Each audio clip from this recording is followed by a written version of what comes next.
What's up, everybody? Welcome to this week's episode of Game Time here live on the Outlaw Nation channel. You know, when you do 35 fucking shows, sometimes you forget where the hell you are. So excited to be back here live. We'll be talking some sports with these gentlemen here. Unfortunately, Jay Washington's running a little bit late, so he'll join us when he gets his chance to come on. But for right now, we're going to leave his name up there. I am the Outlaw, John Rocha, joined as always by these two gentlemen recently. What's up, Winston A. Marshall? How are you? I'm pissed. I'm out here trying to go for a motherfucking run, and you know, every time the world just like, nah, sit your little ass down. Yeah, it's like, because my whole thing is like, I'm not gonna, like, people are like, why don't you just run in the rain? I'm like, first of all, I'm not gonna short out these expensive ass headphones, but secondly, I'm only half immunized. I'm not gonna be out here and put my immune system on the fritz before I get that second vaccine shot. So I just gotta wait. I gotta wait till it stops raining. Yeah, no shit. I don't think I've even qualified yet to get vaccinated down here in San Diego. So we'll see what happens on my end. But I'm living vicariously through all y'all up there getting vaccinated in LA. JT, what's your situation? How are you, brother?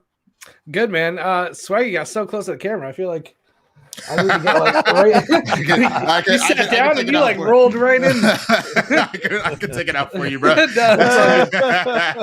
It's engineering me. I need all this to be like the same Zoom level. I can't take it when someone's too close. You're good, John.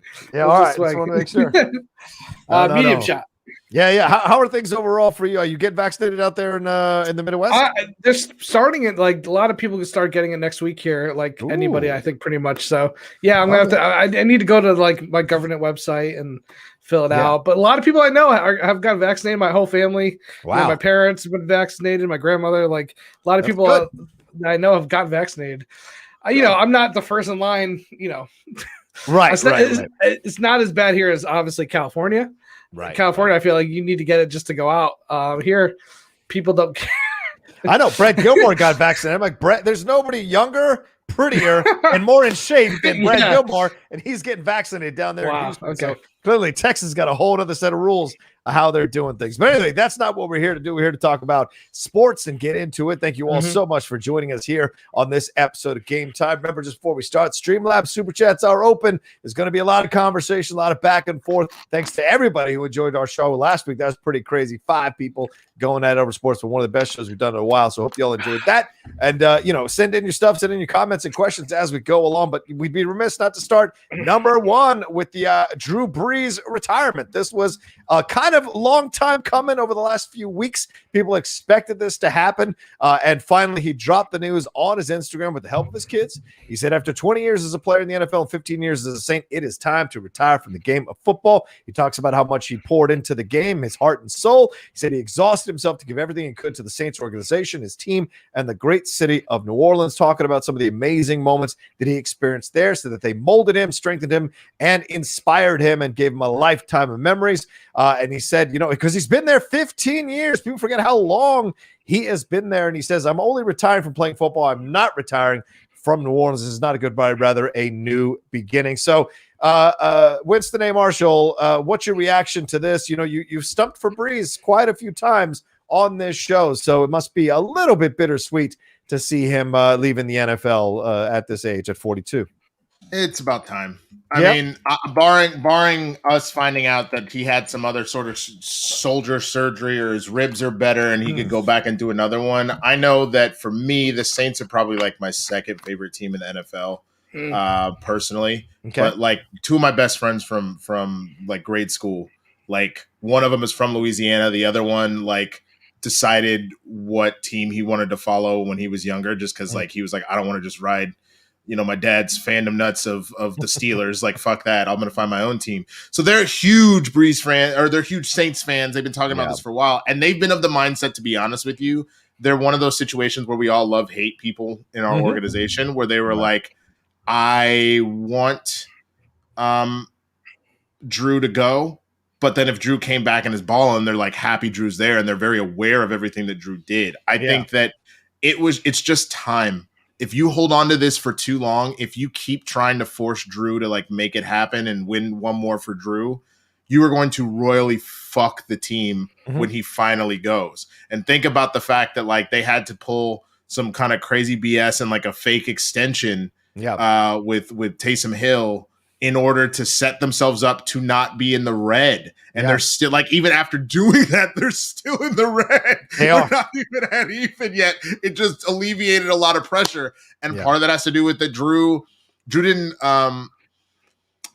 do the Brady route of let me take this cut real quick. Yeah. Mainly because Drew, apart from Phillip Rivers and Antonio Cromartie, just couldn't stop having kids. Right. So he was like, nah, you give me all the dollars before I get out this motherfucker. So Drew Brees is one of the greatest to ever do it. I know JT didn't love when I said it last week, but I would still argue that as far as just straight skills as like a full-blown quarterback, I give the edge over Peyton, over Brady, over a lot of these cats to Drew Brees. Obviously, I still think that Brady is the GOAT based off of accomplishments and overall, but what Drew Brees did in his career is insane. And he backed up not only all those records, he backed up all those records with the Super Bowl win, and arguably should have had a second one. I feel like he was robbed multiple times from getting that second trip there, but the one time he made it, he handled business. So shouts out to Drew Brees for, one of the greatest to ever do it, man. Yeah, let's take a look at these stats, JT. As Winston mentioned here, Drew Brees, career passing yards, 80,358 career passing yards. He ranks second all-time in touchdown passes with 571 and second all-time in completion percentages with 67.7%. Led the Saints to the Super Bowl, of course, and right after Katrina, which was really cathartic for the city. He is the all-time leader in passing yards and completions. He owns 3 of the best single-season completion percentage marks, owns the best single-game completion percentage mark. Only player with multiple 5,000-yard seasons. He had 5 of those. Most seasons leading the NFL in passing yards, 7. Most consecutive games with passing TD, 54. Most career games with 300-plus yards, passing yards, 123 games, and matched a single-game record with 7 passing touchdowns. So this is a hell of a legacy he leaves with only 1 Super Bowl trophy. Do you ding him for that, or do you still respect what he was able to do for his time and is in the same conversation with people like Brees, possibly Aaron Rodgers, and other of his contemporaries in the NFL? I mean, he's a Hall of Famer without a doubt. First ballot. He puts up historic numbers. And I don't ding him too much for having 1 Super Bowl, because that 1 Super Bowl he had was one of the most memorable ones because of, you said, like Hurricane Katrina, the way the whole city kind of came together. That was just like, you couldn't write. If you wrote that for a movie, you'd be like, come on. This is not real. So to me, the memories are amazing. Yeah. And he's a short guy, as a shorter guy, I love seeing a shorter quarterback run around, throwing over 6 foot something guys. Amazing. There's not a lot of us. There's not a lot of us left out there when it comes to short QBs. Doug Flutie. You and Russell, Drew and Russell Willie, man. Yeah, I know. So we lost one of them today, but he just signed with NBC as soon as he left. And you mentioned the money thing. Brady has a wife who makes more than him. Like Giselle brings in more money through like advertising. Like she's a billionaire on her own. So Brady was like, yeah, sure, I could take a cut. I mean, this is all just extra money. I don't know what Drew Brees' wife does, but she ain't bringing money like that in. So I totally understand him getting every penny he can. To me, the hardest part watching Drew was just, and this was Peyton Manning also, some of these old veteran players, they get to the point where because of injury in their history, their abilities just diminish. The one thing you could see with the Saints last year was he couldn't throw deep.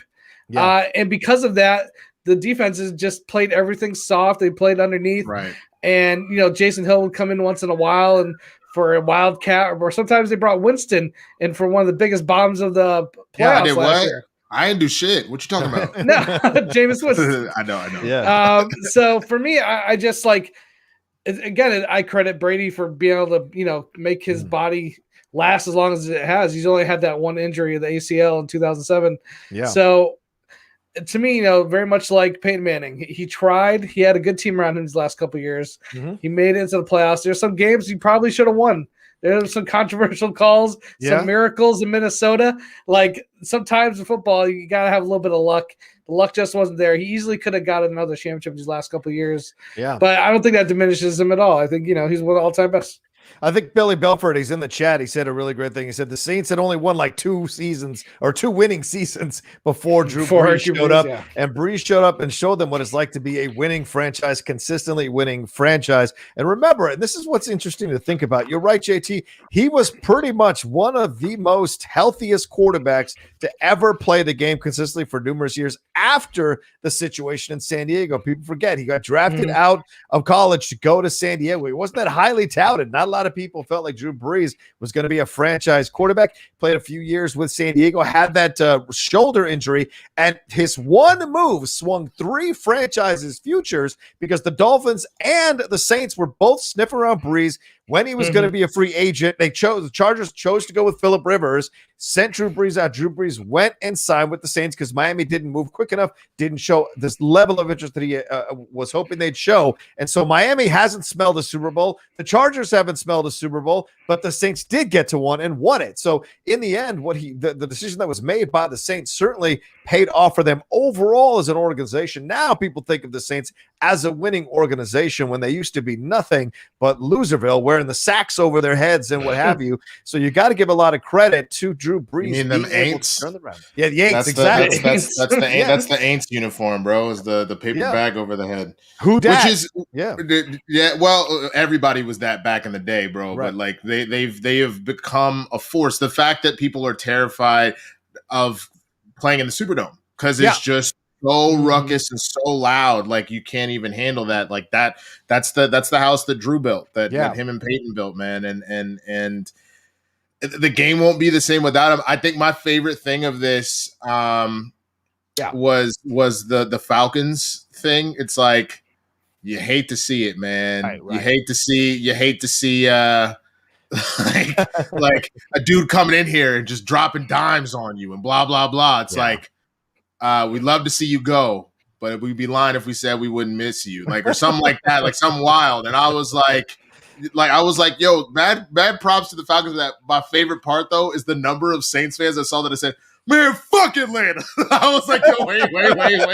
There was no disrespect. They were literally giving a shout out to their greatest enemy. And they were like, nah, man, fuck y'all. Atlanta ain't shit. Fuck ATL. Y'all are fucking sad. Like, most of the responses were 28-3. And I was like, y'all are just fucking terrible. Rolling in there. They got some strong responses, that's for sure. So they're tired of getting beat by him. We got Randy Constance says, Brees getting that broadcasting bag. Let's go, Jameis.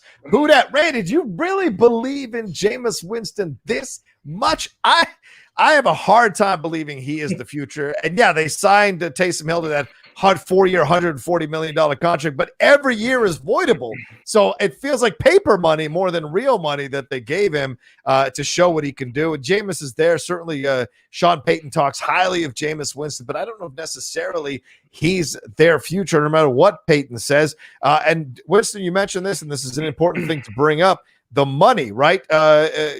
Right now, the Saints are taking a salary cap hit from Brees of $22.65 million over the next 2 years. They reduced his salary from $25 million to the veterans $1.075 million this year, so they can wait until after June 1st to officially process his retirement. But still, they can push $11.5 million into 2022, so he will count $12.225 million against this year's cap.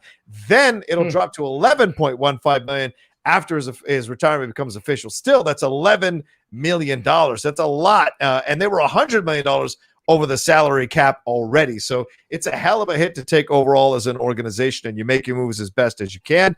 Where do you see them going next? Do you really think Taysom Hill or Jameis Winston is the answer here? What do you guys think?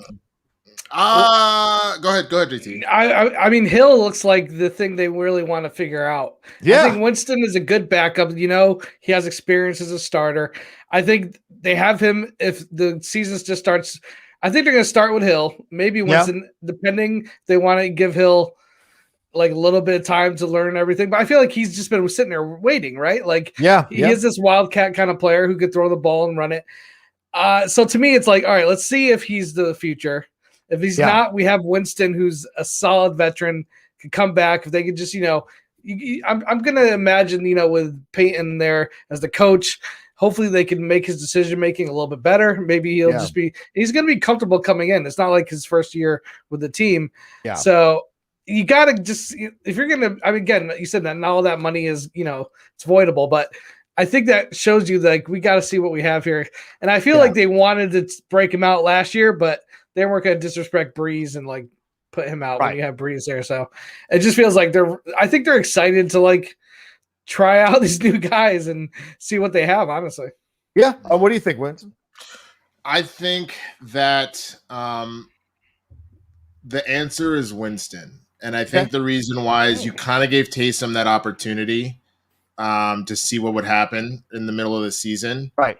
And the fact that it really just came down to a Cam Newton type situation, like back before Cam's MVP days, when it was essentially like, I'm not actually throwing him a run. You know what I'm saying? Taysom is too kind of inconsistent as a thrower to put the faith of the, like, unless he does something wild this offseason, right? I think you go with Winston unless you really do find a way to get Russell Wilson to come to New Orleans or some shit.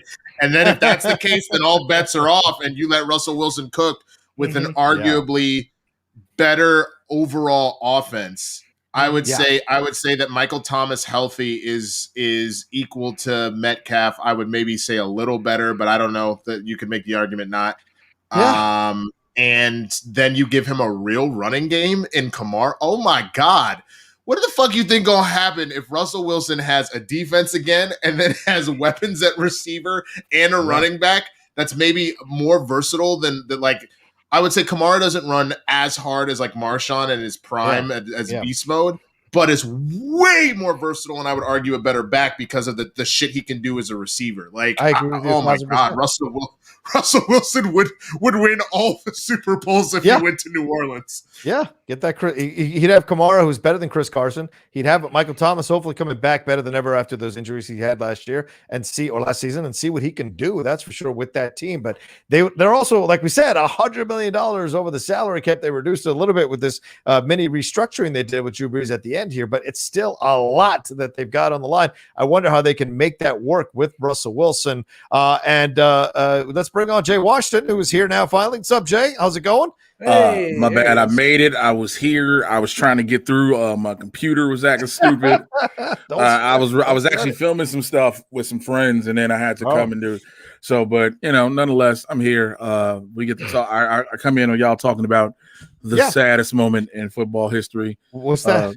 Brees is retiring. Oh, and now knowing that's the saddest moment in football history. Why. Here's why. Because it leads to the fact that, like what you all were saying, possibly they'll find a way to get Russell Wilson and the Bears are out of it. It's going to hurt so bad. Yeah. There's a lot of rumors over the weekend, Jay. You're right. Speak to this. A lot of rumors that the Bears were going to give him everything in the kitchen sink, Seattle, to get Russell over. Now there's another landing spot possibly. Are you worried that this is – first of all, did you believe it was going to happen? And second of all, do you think he's going to go to New Orleans now instead of Chicago?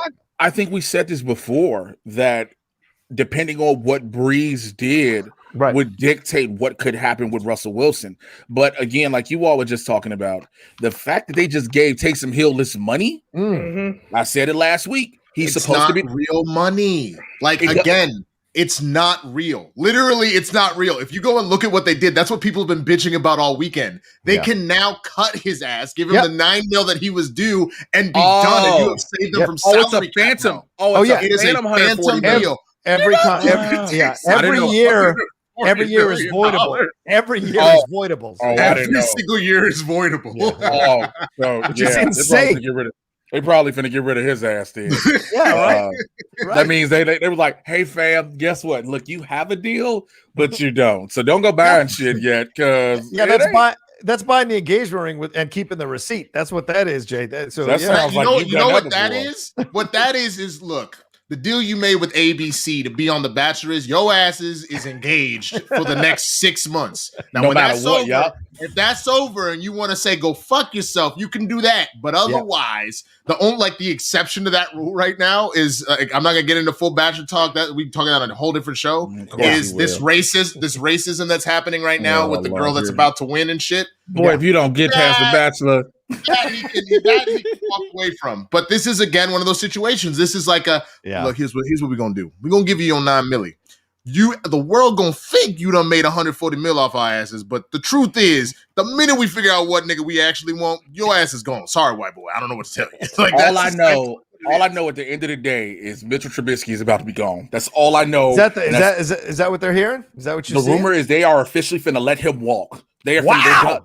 The rumor is strongly right now because they say your Washington football team is interested. No! The 49ers are interested. No! Listen. Listen. No. What you gonna do? You cut Alex Smith. You can't out here have RoboCop save your ass no more. So what you gonna do? RoboCop, please. RoboCop. That's RoboCop 3 is what we had. But again, it's just, again, you have this phantom. But go back to Taysom Hill. You had this phantom contract, so now you have money. Yeah. And again, New Orleans has the market. Winston and I were in the car together on Friday, and one of the things we were watching something with Shannon Sharp and Skip. All right, Skip Bayless. But they were talking about again the thing I bring up always with his wife, where she wants to go.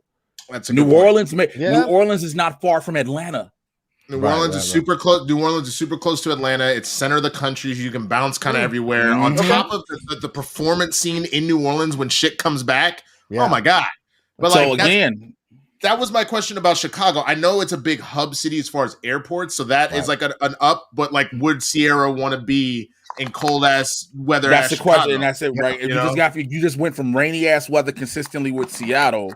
To cold ass weather now, whereas New Orleans, the most you're really worried about, you're going to get some rain, of course, but you're worried about that humidity. But again, you're from Atlanta, so you know how to deal with this. That's so again, New Orleans seems like now they might get, again, they'll get Russell Wilson unless something strange happens. Something like, again, I don't look for Russell Wilson to stay in Seattle, plain and simple. I don't care what nobody says. I think Russell Wilson in Seattle, everybody has to let that go. Their relationship is done. Yo, real quick, JTE, bro, y'all are spending all your stimulus check money. Don't rush the show. We're gonna get to that. We're gonna get to this. There's a new one, bro. There's a new one. A wide receiver? There have been 10 new ones. There have been 10 new ones. You got today. Another receiver, bro. That's 2.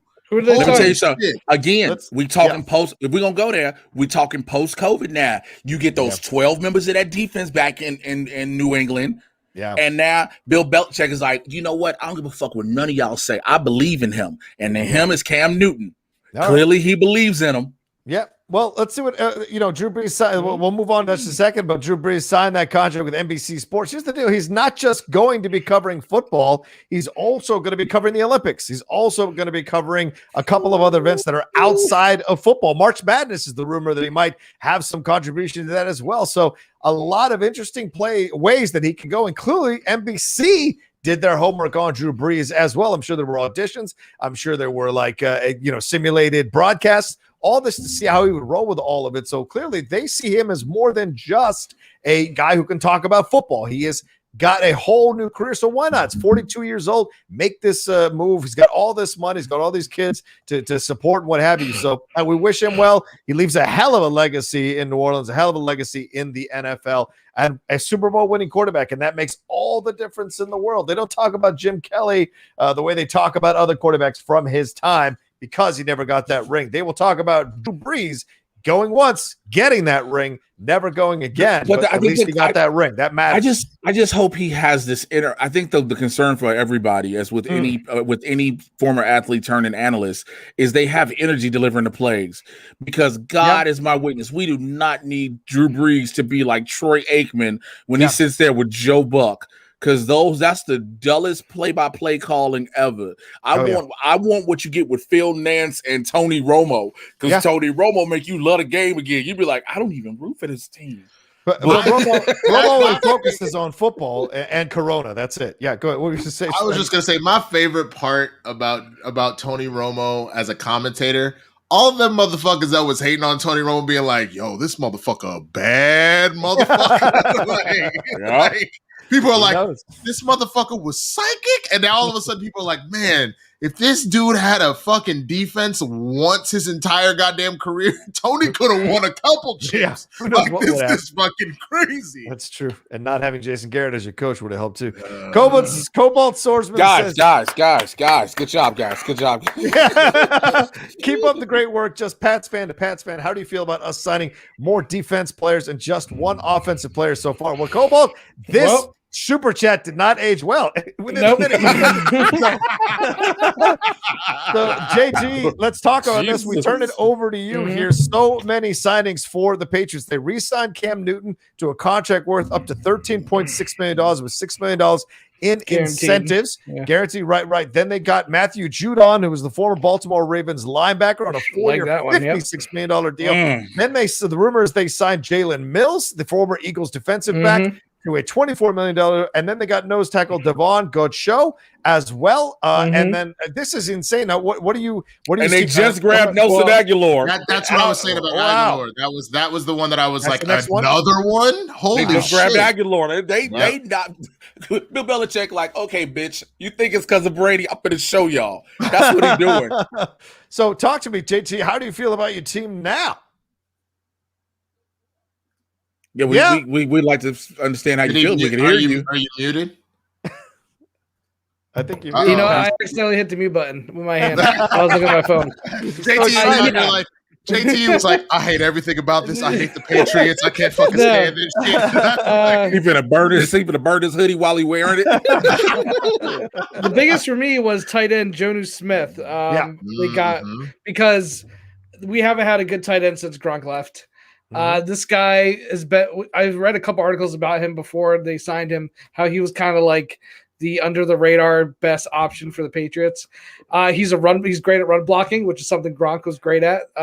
He could play receiver. Like they could use him like kind of a Swiss Army knife as a tight end, which I think Belichick and Josh McDaniels kind of created that when back in the day, the name that shall not be said, Hernandez and Gronk were on the same team together. They kind of, changed the way tight ends play the game a lot. And so for me to have a versatile player like him, that immediately improves the offense. Then you just signed on Nelson Aguilar. I like some of the moves they made on defense, especially the pass rusher from the Ravens. They even got somebody on offensive line from, I think, Miami, who's like really good at stopping the run. So it literally looks like Belichick is like, I'm not going for the most splashy names out there. He's not going for like the guys who are going to sell the jerseys. He's going for the guys that are not too expensive, but are flexible. The guy they got from Mills, they got from the Eagles. He's somebody who could play several positions. All these guys are good at being flexible in their position. And that's what Belichick, I think, puts above everything else. He likes people that he can move around. If someone gets hurt, move him to the side. That tackle's hurt, move him to our side of the tackle. Like, they're all flexible. They're all like Swiss Army knife kind of players. And to me, that's exactly what Belichick loves. And so I'm happy with all these signings so far.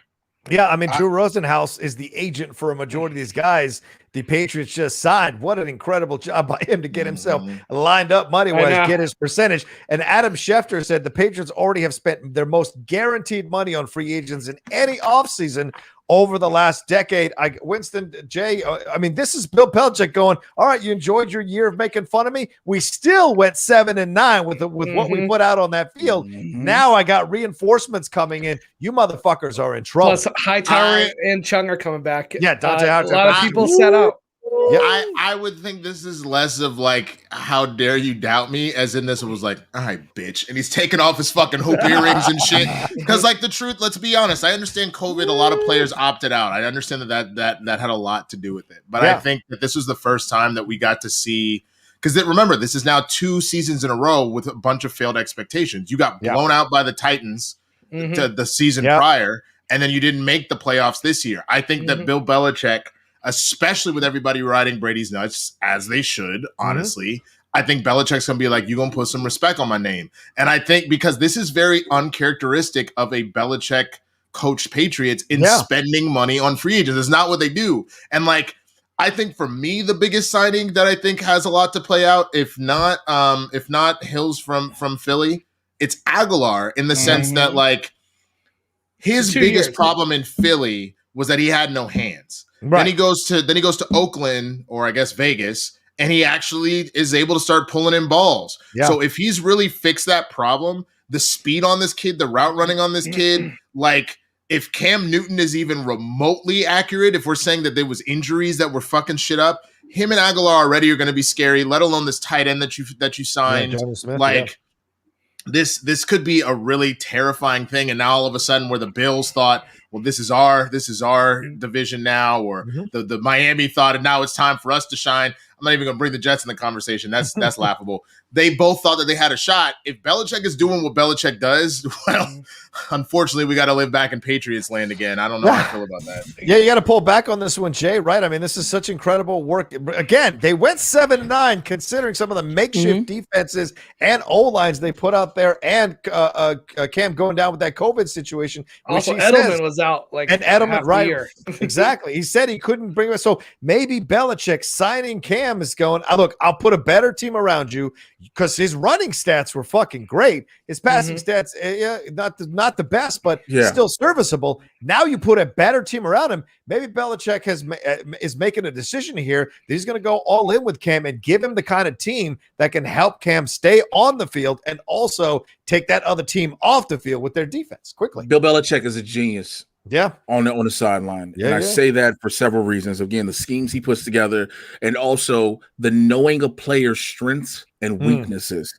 And so we talk about Cam, how we know he can run the ball. He's a horse. Yeah. We also know about how his throwing. And again, but we also talked this season about how post-COVID Cam was a thing. Let's just not forget that post-COVID Cam was a thing. Yeah. So again, now you have Belichick out looking at Cam outside of the realm of COVID, for lack of better words, because let's just be real, pretty much the entire, like I said, Monday Night Football brought to you by AstraZeneca. Basically, everybody will be vaccinated. So he's looking at a healthy, ready to go Cam. That's why I say it that way. Right. He's looking at a ready to go Cam. And again, while he's studying a ready to go healthy Cam, okay, Cam isn't strong if I need him to do this. So how can I modify where I get the best out of him, get the most out of this play? And that's what Belichick has excelled in. You know, yes, when we talk about the Tom Brady years, Brady's a great reader of the field. And this isn't taken away from Cam's reading the field downfield. But again, to see, okay, he can't give me the strength I need consistently with that arm, but I know I can get this short line. I know this short game, I can get this out of him. Agreed, and they brought back offensive tackle Trent Brown, JT. They traded back for him from the Raiders. From the Raiders. They lost Joe Thuney, which I think is definitely a big loss. He goes to the Chiefs. Mr. Consistency is what Julian Edelman called him, because what's the saying? The best ability is availability. The guy was always in there. Yeah. To me, I'll say this. We didn't really get to talk too much, but bringing back Cam Newton was a bit of a surprise for me. Yeah, let's talk about that. I really kind of was like, once the season over, I was like, the Cam experiment didn't work. Let's go and get somebody else, or, get another veteran like a Fitzpatrick. Let's draft a QB. And I still think that's probably the case here. They're going to draft a QB, I think, in the first or second round. And I think they're going to use Cam as that replacement 1 to 2 year veteran quarterback to see if, who knows what will happen with that QB once they draft him. But I don't think Cam is obviously the long-term. Again, it's a 1-year deal. Right. I think he's a hold place, and they're hoping that last year was the bottom. Like, he had no preseason. Like Jay said, he got COVID. Edelman was out for most of the year. Once he got injured, he could have came back. Okay, he could have came back. The Patriots were basically like, just stay off. Don't bother coming back. There's no real reason. Save it for next year. So for me, putting these weapons, and some people are like, are you happy with them putting just one offensive player, but now it's two? The wide receiver was the biggest question mark for me, but that tight end kind of fills two roles in that. So one wide receiver, one tight end. I liked Bird last year, and I really liked Harris as our running back. He kind of broke out last year, and he was the biggest, brightest spot for me. And last year was Harris. Like, I think you get a good offensive line. You get Cam Newton some weapons with that running back. It's going to be in a year with the system now and an off season. Like, everything has been working for this to be a much better team with all the players coming back. So Belichick, while I think he's making a lot of great moves, he needs to prove some things this year. I think he wants to prove something this year and show, like, here's me with all my tools. Now let's see what I can do. It's like a manager drafting all rookies and trying to prove something to everybody in the fucking league. All right, Chris Taylor says, hey, as a Dolphins fan, not taking a chance on Brees, that haunts me. Yeah, it should haunt you forever, that's for sure. Ever. And then Mike Buxo saying, rest in peace to marvelous Marvin Hagler. Absolutely. Man, that was a shock to the system. 66. Yeah, 66. That's it. Jeez, You know, so not young. that far away for some of us on this panel. That's kind of crazy to think about. But yeah, what a legacy. He's one of the greatest middleweight boxers in the history of mankind. My dad and I grew up watching marvelous Marvin Hagler. We would drive down to D.C. to watch his fights on closed circuit television because you didn't have pay-per-view back then. That's what you did. And to watch him fight Sugar Ray, Thomas Hearns, all the great ones he fought. Hearns versus Hagler. Yeah, Hearns versus Hagler is the greatest 3 rounds of boxing you're ever going to see in your entire life. Oh my God, the greatest like you will never. I don't think we'll ever. But again, that's when boxing was fighting. That's when you was. That's when boxing was fight. Like that was that was it was still like they weren't dancing around too much. No, I mean they came out the first 3 rounds. Everybody was like, "Are they gonna be able to hold this up?" Which like, let's see who can knock each other out first. Which that's actually the thing that'll be interesting watching this Paul Mayweather fight. What is it? It's Logan. Geez. Logan is the one fighting, right? Because like I've heard people, like stupid people, but I've heard people be like, "Hey man, if Logan gets like 1 mid on Floyd, it's over." It's like, well, that's the thing. Logan has to get a mid on Mayweather because that's the thing. They're out of weight class with each other. So sure, if Logan gets a clean shot and can rock Floyd, sure, but he will never touch Floyd. I don't care how old Floyd is. This is an exhibition, right? Mm-hmm. Yes, but it would still affect his record. Okay, because that's the thing I was going to wonder. If he loses, like he doesn't his get official the belt. No. I'm just talking about I'm just talking about how we hold Floyd in this undefeated record. So if hypothetically a much bigger Logan Paul knocks out Floyd Mayweather, do we look at it like, see, I told you he wasn't the greatest? Because people gonna do that. Of course they will. Of course they will. Because they're gonna treat it. They're gonna treat all of a sudden it's gonna be a Nate Robinson all over again. Though that was much sadder. Because if you Google Nate Robinson now, you don't see slam dunk contest. No. You don't see short dude fucking owns NBA. You see, that was that black dude that got knocked out by that white kid. That's not even a real athlete. That was the dude that got lullabied. You Google Nate Robinson, all you hear is Snoop Dogg. Oh Lord, that's all you keep hearing. Because again, it's just that thing with Floyd, real quick. I know again, this is sports time, this is game time, but it's the thing of like, it's an exhibition fight. We know it. Right. Because it's gonna be weird because if Floyd wins, everybody looks at it as an exhibition, it doesn't matter.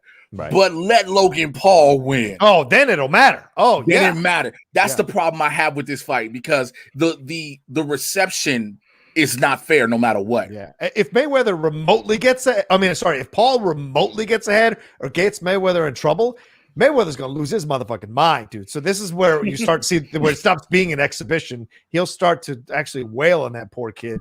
But again, Mayweather is the greatest technical boxer of all time. And people always say, well, he runs, he dances. No, Floyd has learned that the sport of boxing is getting hit versus not getting hit. Right. We just talked about Tommy Hearns and Marvin Hagler when that was fighting. Yeah. That was a fight. The game has changed. So he knows this. He knows, okay, you throw 30 punches, I throw 30. But guess what? If I make you only land 6, but I land 15 when it counts, I win. Cerebral fighter. Can't argue that. And not a guy who needed to be, knocking people out left and right. People still came and paid for his fights because he built up that thing where people wanted to watch him lose, and he never lost. Another thing to add to this side of it, Marvin Hagler went off after the loss to Sugar Ray Leonard, which a lot of people still feel he didn't lose that fight, and became an actor in Italy, a successful actor. Yes, he did. Making money in Italy, starring in his own movies, producing his own movies. Wow. I think he might have even directed some of them.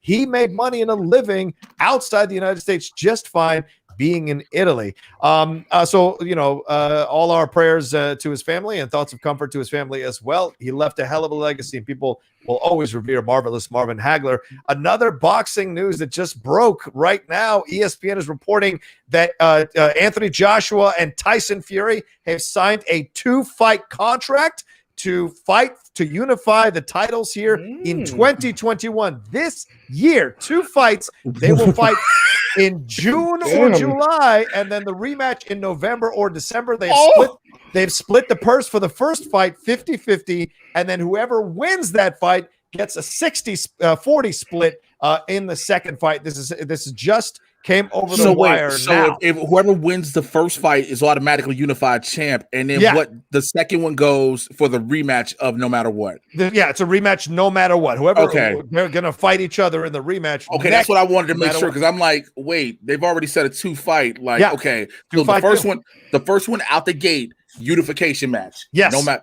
Which you know what? Let's just be real. I don't know how Winston, JT, I don't know how you feel. I think Rocha, I think you and I are on the same level. Yeah. About fucking time. About fucking time. Yuri was bitching about it over the weekend. So yeah, we've been running around for years with 2 heavyweight champs. Everybody like, yo, come on. The heavyweight division has finally gotten respect again. Yeah. There is no reason for the WBF and the IBC just have one heavyweight champ and call it a day. Yeah, and they got to find a site in 30 days for this all to be in motion, but they've at least agreed to the terms. A lot of people think that it's going to happen in Saudi Arabia, but there have been fuck that. Fuck that. I'll tell you right now. Wait, can I ask you a question? Why did you come out so aggressive? Yeah, what's wrong with Saudi Arabia? I'll just tell you what. Do that shit at SoFi Stadium. They paid all that fucking money to build that bitch. Take that motherfucker to SoFi. You done erected that motherfucker. Do that shit. It's in Hollywood. Everybody freaking out. By the time that comes, we don't have all our vaccines and shit. Just fucking do. I'm surprised LA isn't immediately like, look here, son. We don't put this multi-billion-dollar stadium together. We'll get you all the people you motherfuckers. Well, you got to remember, our mayor currently here is under the same thing that the governor of California is in. They don't know what to do because they're terrified. That's how they've solved the problem. If they're like, we done got you the fight and the rematch, all of a sudden LA's respectable again for sports events. Like, bruh, they would lose their shit. Because Vegas, they would have to go too much with the commission and have all that shit. Nevada, with Saudi Arabia. They gonna have a crowd no matter what. They're gonna have the crowd no matter what. Yeah. That's why do you think Dana White is like a fight island is out here in a whole other country? Because we don't, unfortunately, we have these commissions, we have these regulations and shit like that. Yeah. But now you can send him to another country, beat his ass for all I care. Yeah. Aaron Hall, as a SoFi stockholder, I agree with Winston. King's like, Aaron Hall, I agree. As a stockholder right now, I agree wholly with Winston A. Marshall. That's hilarious. What's the first event? What's the first event set to be there though? In SoFi? What do you mean? Yeah. Do they have anything? NFL games, right? At SoFi, didn't they already do that? They've been playing. Yeah, you're right. Nobody was there, but nobody. Yeah, I'm talking about open to the public. Right? What's the first open to the public event? Like his recall? I don't know. I don't know what they're oh my God. Sweet Jesus. Right now, from what I'm looking on the website for SoFi Stadium, the first event at this point is Kenny Chesney's Chillaxification Tour, July 24th in 2021, and then Motley Crue and Def Leppard in September. Basically what they're telling you is they letting you know, we selling this bitch out. They letting you know, because let's be real. They got to shoot their shot for these fights then, because real talk. How do you not? I know that they've got a Super Bowl lined up. Are they Super Bowl next year? Is that what it is? I don't know. We get WrestleMania happens next year here. WrestleMania 2023. 2023. Oh, all 2023. Yeah. Okay. I think the Super Bowl is in LA next year, but I'm saying you 2022 Super Bowl. Yes, you lost your whole 2020 slate, and that was supposed to be your big unveiling. Like, I would push hard to get those 2 fights, because I think that would be. And you'd be like, hey, what celebrity getting married? Hey, J-Lo, listen, we know you just dumped this nigga. You got a new nigga. You want to go ahead and get hitched? And so you already got a new dude? Do it. I mean, no, she don't have one, but this is Patriots Jennifer. Back at it, baby. Hailing again. What the fuck is happening in Los Angeles? Be careful, man. The Patriots just signed another wide receiver. Oh, name it. Who is it? Kendrick Bourne of San Francisco. That's why the weather doing this. San Francisco, one of their top priorities was re-signing this wide receiver. It's their third option, but the Patriots are signing him.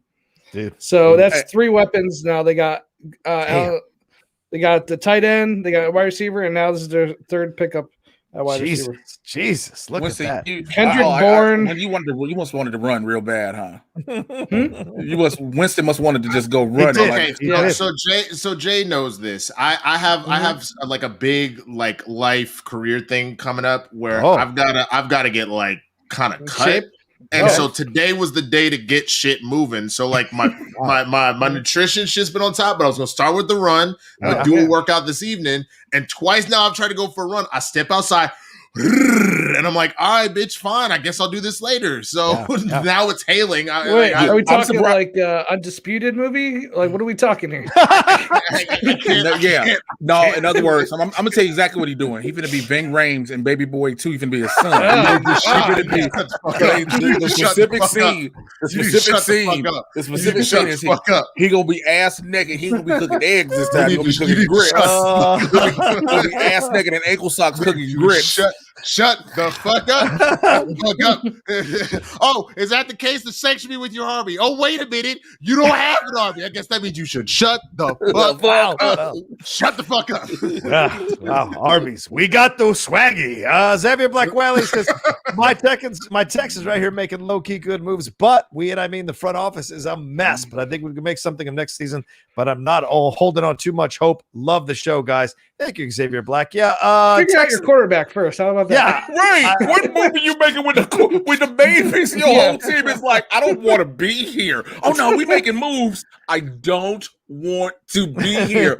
But the moves we making, I do not like you. You know what that essentially is? It's like, yo, me and my girl, man, we doing all sorts of big things. We going on trips to Hawaii and shit. You know what I'm saying? Like, we out here. But it's over though. It's over though. Like, we're not like, I fuck someone else now. Yeah, we about to be up in this. We getting married 2023, son. We don't got. I'm talking to you while I am fucking him now. This is like a Pornhub video. What are you talking about? This is the moves they make. Malik Collins has agreed to terms, leaving the Las Vegas Raiders. The Patriots traded Marcus Cannon to the Texans. And then the Texans added linebacker Kamu Gregler-Hill from the Dolphins. So that's kind of the low-key moves they have made for sure. But Deshaun Watson is the one everybody is waiting on. So until that move is made, you're not doing too much for sure. So. Hey, Roberto Arsenal, I don't think he'll be a Dolphin again. At any team has to give up every pro. Houston is like, if you want him, we will. Okay, we're only allowed 3 first-round picks by CBA rules. However, everybody else on your team must come here. What you mean, everybody? The water boy included. What? Yeah. Like teams of Houston is out here. Like, if you want him, you are going to have to get him. But at the same time, you got to think about this. Have we ever thought about this? What if a team is willing to give up everything? Right? What's the point? Hold on. Yeah. Depending on what Deshaun's contract is, right? Now you have money to rebuild around him. Yeah. That's what that's the thing I'm talking about. We keep joking that like every team has to, whatever team gets him is going to give up Pro Bowlers, all the superstars, et cetera. But now you can really rebuild and restructure his team the exact way he wants it, and everything else goes. It's far-fetched, but it has a possibility. Yeah, you're sacrificing maybe a year or two of your prime to get set up for the rest of your career longer down the line. It's possible. MDJG says Bill Belichick wants Cam back so he can prove to himself he's a great coach, and it wasn't just Tom. I'm telling y'all, that's all. We all know that. I think everybody knows that. I don't think it's just that though. I think that Cam actually does still have the sauce. I think he was injured. I think that we got to look at both injuries and what COVID potentially did to him as far as like fucking up his conditioning in the middle of the season. So I think that like. This is a situation where Belichick saw the writing on the wall with Cam, and he knows what a bad season looks like. And the dude is willing to put in the work and prove something himself. So I'm sure he called him in and he's like, look, we both had a terrible year. Mm-hmm. You want to run it back on these motherfuckers? And he was like, yeah, okay. And he's like, cool. For on top of that, I've decided I'm finally going to spend money. I've been a cheap ass my whole motherfucking life. You want some dollars? You throw me some touchdowns, you'll get some dollars. First of all, I want to hear Bill Belichick be like, "Hey, you want to run it back?" That's all I just want to hear. Bill Belichick go. Let me just say, as someone who watched every single snap of Cam Newton last year, his accuracy was the biggest issue for me. He could run the ball. That's not a question.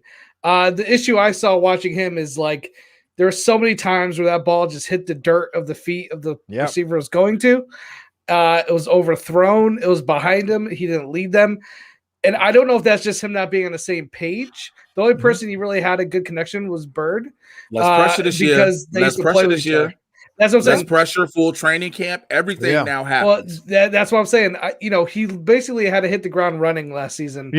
So I'm hoping with the better running back, better weapons, the accuracy improves, and that maybe it just was not being on the same page with the receivers and not so much I can't throw the ball like I used to, because he can still throw it. But I'll say this, watching TV with Tom Brady for years, anytime you see your quarterback wind up to throw the ball, you don't see where he's throwing most of the time because the camera has to pan over. Right. But Tom Brady, I just knew that ball was going to go where it needed to go. And I was just sit down confident with my nachos. Every time I see Cam Newton pull back, I'm just like, don't be interception. Oh, don't be interception. And it's just, it's a different feeling. Hey, Josh. Welcome to the world of Chicago Bears. Welcome to being a fan who's not a Chiefs fan or a Patriots fan. That's what it feels like every single time. I think JTE, you're gonna find because remember that really only became a thing after the whole kind of COVID shit happened. So I honestly believe he comes back healthy. I don't think that this is something you're going to be as scared about. Then he got that little kid. Then he got the little kid who told him he was going to be here. That was shit back in his mind. You a free agent. You a free agent. I'm rich. Where your dad at? Go get your dad. Where the fuck is your dad? I'm not talking to a child. That's the greatest thing ever. Where's your dad? It's like, well, the dad was there. He wasn't doing that as in like your daddy ain't in the house. But I bet he was. No. Well, your dad. He did that. He did that as like, I'm not going to argue with the child, which I think was the most responsible thing to do, because if he had really roasted this little nigga, no. If he really that was a lose-lose, because if you really roast this little nigga, you look like such an asshole. But if you let this kid keep going at you, you also look like a piece of shit. So he played that well. He did two things. First, he goes, where your dad at? Let me talk to your dad. Let me talk to a grown man. Let me ask him what his salary is. That's the first thing. The second, last thing, Jay. Last thing. The other thing that he did that was brilliant is then they got the second tape where he goes, well, tell me about your team. How'd y'all do today? Oh, y'all were 1-2? Oh, that's why nobody saw you. So what did you do? Did you, like, he's like, what position you play? Well, I play offense and defense. Oh, you did? Did you have a touchdown? Did you have a big sack? Like, what did you do? And he goes, well, I was out there. You'll see. I'm a C. Oh, so you're saying in the 3 opportunities you had, you didn't do shit. But I'm out here winning MVPs, going to Super Bowls. All right, cool. Hi, Jay Washington, professional asshole here. Oh my! I'm like professional asshole here. Sometimes you just got to be. Listen, let me tell you something. I'm the dude. Yeah. I'm the dude that's right now is arguing back with people in his comment section. Oh, I know you are. Because people are like, "Oh, you went in, wasn't a video to film." I said, "No, bitch. I told y'all I wanted a good movie." I'm the one telling people, "Oh, you mad?" I done told 6 dudes in my comments, oh, you mad because I ain't happy? They're like, well, you blah, blah. I said, well, thank you for the engagement, no matter what. Thank you for the. You're doing that's for sure. Professional asshole here. Thank you. Well, Cam Newton was 242 of 368 last year for 2,657 yards, 8 touchdowns and 10 interceptions. But doesn't sound that bad. As a rusher, 592 yards on 137 attempts and 12 touchdowns. That's 4.3 yards a carry, which I imagine is better than a majority of the running backs in the NFL. Here's what I'll say. By the end of the season, though, it felt like the coaches didn't trust for him to throw the ball. Yeah, it started feeling like he just kept running it, like because you're like because he can't pass accurately, so just keep running the ball. So I'd rather have a quarterback that could run it once in a while, but is very accurate at throwing the ball down. Yeah, kind of like New Orleans did with Taysom Hill for a while. Remember, Let's just be honest. We started seeing that Taysom didn't have a downfield arm. No, he doesn't. He has a 10-yard arm. He has a 10-yard at best arm. So once you started seeing Taysom, you're like, okay, they're going 6-7 yards at the most. you knew you didn't have to. If you were defense, you're like, Taysom's in. They're not going down the field because he can't shoot it down the field. He did it once or twice, and it was intercepted. And they was like, never the fuck again. Yeah, exactly. Can't throw it down. Randy Constant says, "Stimmy." I don't know. Is that Can't you see? That's for he's talking about Billy. Oh my God! Poor John Rocha. Listen, not, can we poor John Rocha at all. No, I mean, poor, like he just didn't understand what a stimmy is. Yeah, I don't know what a stimmy is. Stimmy is what the black community has done, has shortened up for your stimulus check. Getting that young stimmy. Have you not seen the stimmy memes that have been coming out where it'd be like stimmy deposit $1,400. It'd be like then McDonald's. It's like, yo, I'm gonna need them arches. Oh, did you see what I said? Direct deposit 14. I said direct deposit $1,400. Me at Target. Bullseye, bitch. No, not that one. The Target one that got me is somebody's like direct deposit $1,400 goes to Target. Yeah, I'm gonna need that giant kickball you got outside. I'm gonna need that ball. Direct deposit $1,400. Be at Victoria's Secrets. Tell me. Bro, I actually think my favorite one, and you're gonna love this one, Rocha, is somebody goes, yo, direct deposit $1,400, Washington football team. So Snyder, go ahead and hand me that team real quick. That's fair. Hey, probably do a better job. Don't run that team real quick. Run that team real quick. Let's get some Streamlabs here as well. We got a lot of them. Eric_Nunez says, if Brees went to Miami, he would have been in the same division as Brady for the next 15 years. How would that have changed the Patriots? To have good competition, may not have had too many first-round buys for New England. Yeah, that would have been interesting, but it also would have depended on who the coach was in Miami. Would it have been a great coach that would have gotten like Sean Payton level performance out of Drew Brees? Yeah. There's always different things you have to factor in there. We all factor, like you said, you have to factor coaches in. You have to factor out offensive coordinators. You have to factor in what type of receiver. Does he ever get he had a Wes Welker, a Julian Edelman, all these people. Does he ever get a Gronkowski?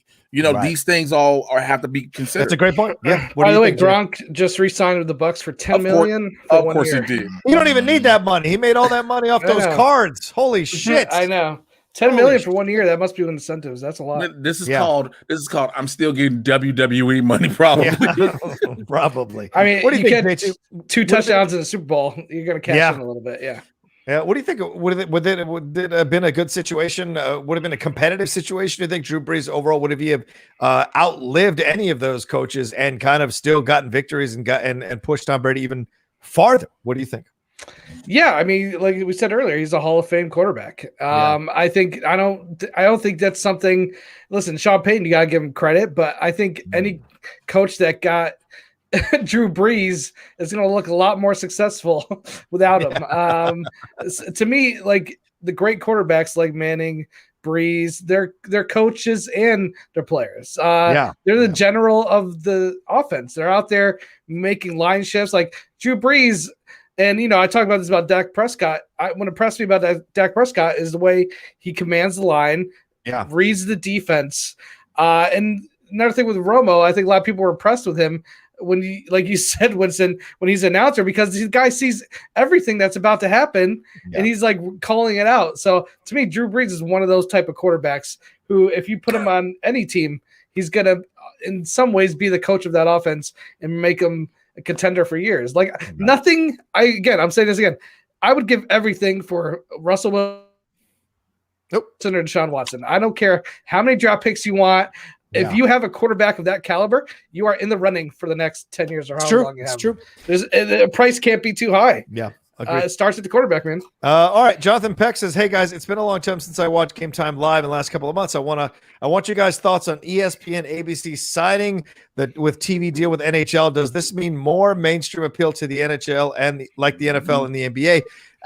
The NHL is what it is, and if you love it, you love it, but I don't think it has the stars like it had in generations past to bring people over. Yes, there are great players. I couldn't name you 3 players right now. Yeah, that's the thing. Ovechkin's still playing for the Capitals, and you can name Patrick him. Hayes, and that's because his cocaine dealer is still out here living nice in Chicago.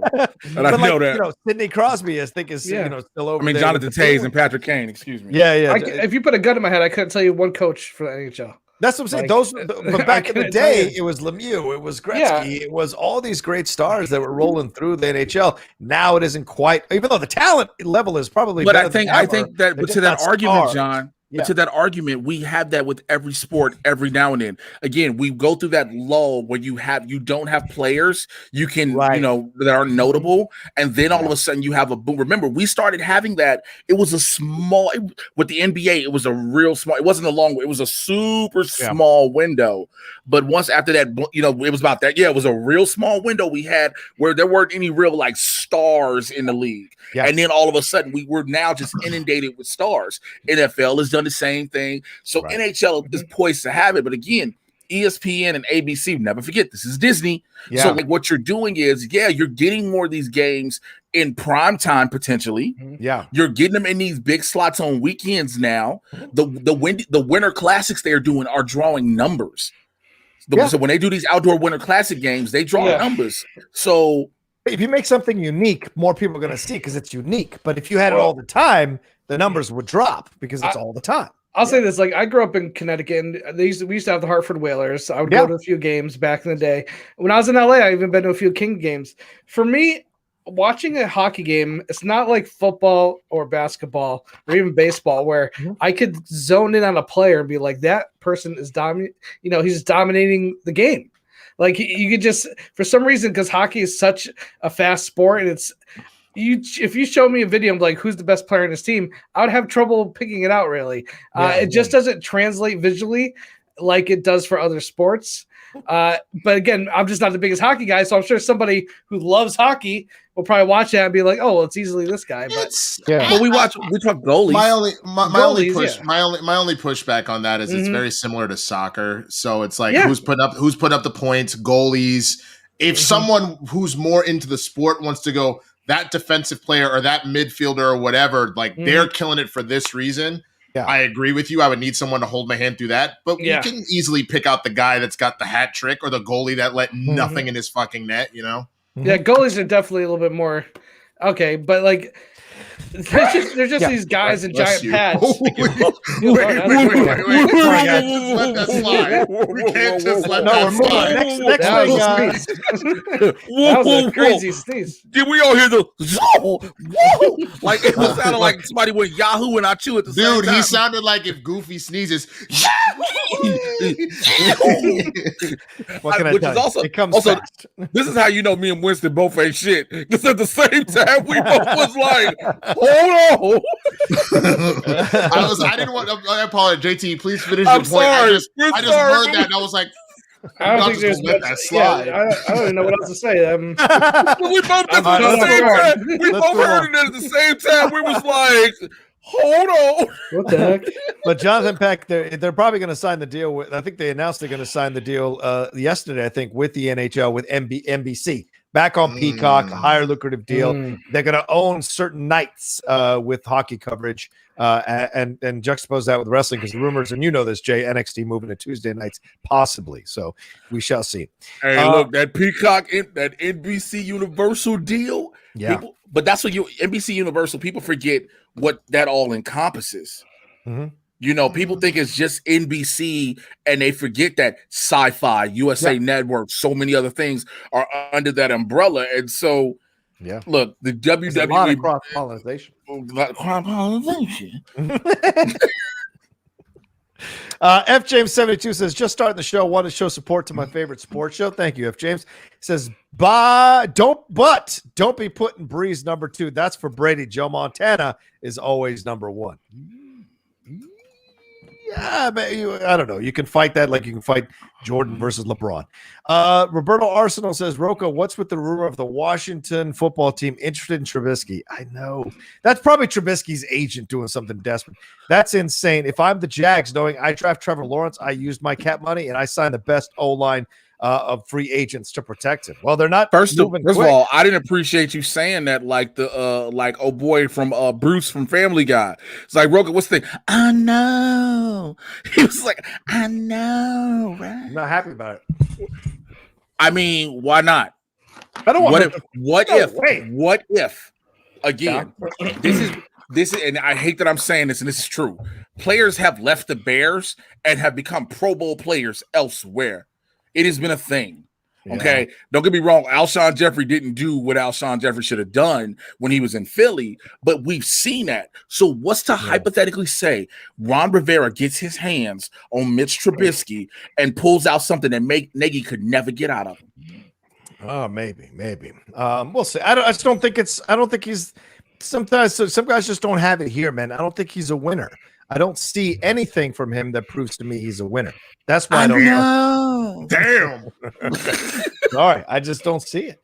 I mean, for the time being, he's still Jay's quarterback. That's true. I know. I'm sorry. Yeah. Oh, yeah. Did you guys see this? Charlotte Flair tapped to be starring a remake of Walking Tall. Again, the Rock already did it, man. Yeah. The Rock already did it. So what we're saying is that's straight WrestleMania, she's probably losing, getting hurt again, and you know, I mean, I guess my thing is this: like, why not? If I'll tell you why not. Fucking tell you why not. Wrestlers cry all the time. You can't do what we do in the ring, but apparently these motherfuckers can walk off the street and act as a lead in a movie like it's no big fucking deal. Bullshit. First of all, as a pro wrestler who has become an actor who works, you are acting as a character. You went to a acting school and you went to acting. You didn't go to any acting school. No, I never did. No. Okay. All right. Yeah. Motherfucker. I'm gonna let that sit there. He learned. Rocha. He learned how to front on them streets, bro. He ain't go to no acting school. First of all, I don't know if I want to be like agree with this or just this. But the thing is, when you look at these characters, you know, when you look at the characters that they play, I know they're acting when you know. Why is he grabbing lotion? No, we're still on camera. Hey, I got bad eczema, so I gotta put it on pretty real. I'm just saying, it's gonna be like that Zoom with that Zoom. Hey, Daniel, we're still on camera. We're still on camera. We're live. I defend all of them for what they do inside the WWE umbrella. Some great acting going on. That's for damn sure. The Rock. It was never a surprise to me that he crossed over because he was one of the best. Mm-hmm. They do act and they do very well. I'm not bashing that. I'm just, I like doing it like Batista. Smaller roles, building up credibility, build up your resume, boom. Then you're doing. Then First you're ready of all, for Batista didn't go to. But the thing is, you can't use Batista because this motherfucker came out the gate as Drax. No, he didn't. There were 7 other movies he was in that where he was a lower part of the movie. Yes. Yeah.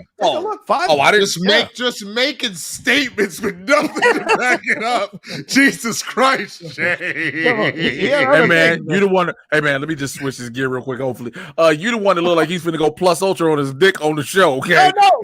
No. Not you. Is that what you want to see? Is that how we get more? I don't want to see that. I mean, if you get subscriptions and like donations with John Rocha, like, no, please, God, don't do it. Send in money, or Winston will do it. I can't cut that out. Where are we at here? Yeah. He was in Riddick. He was in Man with the Iron Fists. He was in Scorpion King 3. He was in House of the Rising Sun. First of all, can I say something? A lot of smaller stuff. Okay, first of all, no one counted Scorpion. The person who starred in the Scorpion King 3 doesn't even count. There was a Scorpion King 2? Randy could do 3. No, I know, but fuck 3. Yeah, that was a 2. There was a 2 for sure. Oh yeah, but I mean, everybody like Scorpion King 3. Look, can you imagine walking to somebody like, "Hey man, I was looking at your resume and I see you were in Scorpion King 3." You know what? I was doing drugs. I was doing drugs at the time. And I was just trying to feed a habit. They gave me $12.50 for that role. Leonard Kim says, Leonard Kim says, hey, everyone, I hope you're doing well. I love the Pat signing Jonnu, Judon, and Bourne, but not so much Aguilar and Mills. We shall see, though. In terms of in-house free agents, I hope they retain David Andrews, J.C. Jackson, and James Watt. JT, thoughts? James Watt. Yeah, I understand the two people he has problems with because they haven't been the most consistent players and they're a little bit older. But again, I think what's more important is the fact that they're flexible at their position. And I think Belichick really puts that above, sometimes just pure talent. It's, hey, can I use you here? Or I think what he hates more than anything is when he has a player and that's the only position they can play. He likes flexibility. So when I read up on both of these players, I was like, this is what Belichick looks for. People that he can move around and, the next man up. If somebody gets hurt, let's shift him to the, this role, shift him that role without losing like the quality of the overall team. So I get it. There's always going to be some of these players that they sign where they're not, the most flashy or talented people, but with Belichick, maybe they can be. Yeah, maybe. We'll see. Xavier Black Wiley says, excuse me, who is the Bears quarterback talking about the Texans? We got Watson's family down here. He will get over it. We will have him next season, period. No, you won't. No, you won't. No, you won't. You keep trying to tell yourself that if you want to, he'll get over it. The motherfucker is told. I'm so not Chicago on this. He'll move his whole family if he Chicago is are they the favorite to land him right now? Or that's the rumor right now with Chicago. That's the rumor right now this week. Wait, was it Russell or was it? It was Russell. Okay, right. Russell was the rumor, but also Chicago has been. I mean, I don't know if Chicago's on Deshaun Watson's list, but again, it's like what's Deshaun's like? Carolina for a while was definitely being discussed as a possibility. Is there anybody else in the rumor mill now? The Jets. He wants to go to the Jets too, which I don't understand that. He seems to have a lot of faith in Robert Saleh, who came over from 49ers. I guess. Yeah, it's a big why? But here's the thing: we shit on the Jets, right? Because we know the Jets have been a terrible organization for several years. But what's to say? Let's just play devil's advocate that Deshaun Watson becomes the thing, the catalyst that shifts this entire franchise around. Yeah. Well, what's one of the reasons New York's been so awful these past few years? They haven't had a quarterback for more than a couple of years that was decent. So it's true. Watson could save the day there. I could totally see that being It isn't the first time that a coach has stepped in and completely changed everything, changed the culture, and changed. We've seen it happen all the time. And Washington. Trubisky, there we go. Trubisky is like the main target now. Is that what you're saying for? No, he's not the main. No, he's not the fucking main target. Stop saying that. What are they looking for, though? What do you think they're looking at? I think they're left because Dak signed up.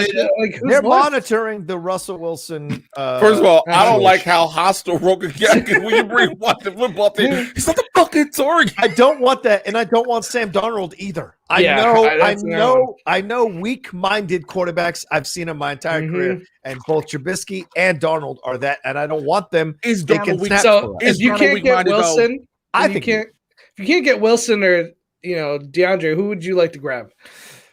If I can't get Wilson or DeAndre, that's what I'm like. Fucking out there. I don't even know who's out there. You want Fitzpatrick? I would rather take Fitzpatrick than any of those two guys because Fitzy can fucking play. And Fitzy has done it for 15 years. I mean, Fitzmagic is there for a reason. Him face getting yanked. Yeah, that was an amazing pass. Who completes passes like that? But Rocha, I think here's the thing, though. You only do that if you're using that as a bridge situation. Because let's be real, Fitzpatrick got maybe a year, 2 years. Yeah, Keyshawn Johnson's daughter passed away. That's oh no. That's a shame. You just announced that. Okay. My condolences. Yeah. Rest in peace. I mean, it's weird. Like we felt like that had to be a major thing to talk about, though. I mean, my condolences. It's never mind. It's just making suggestions. He's good. No, of course. Yeah. But this is a situation. If you're like, look, we got a rookie who's just not ready. We got a situation where we have you don't go for a dude that's got maybe a year left, maybe 2 left before he's got to hang him up. Like, you for real? You go, honestly, I know you hate them both.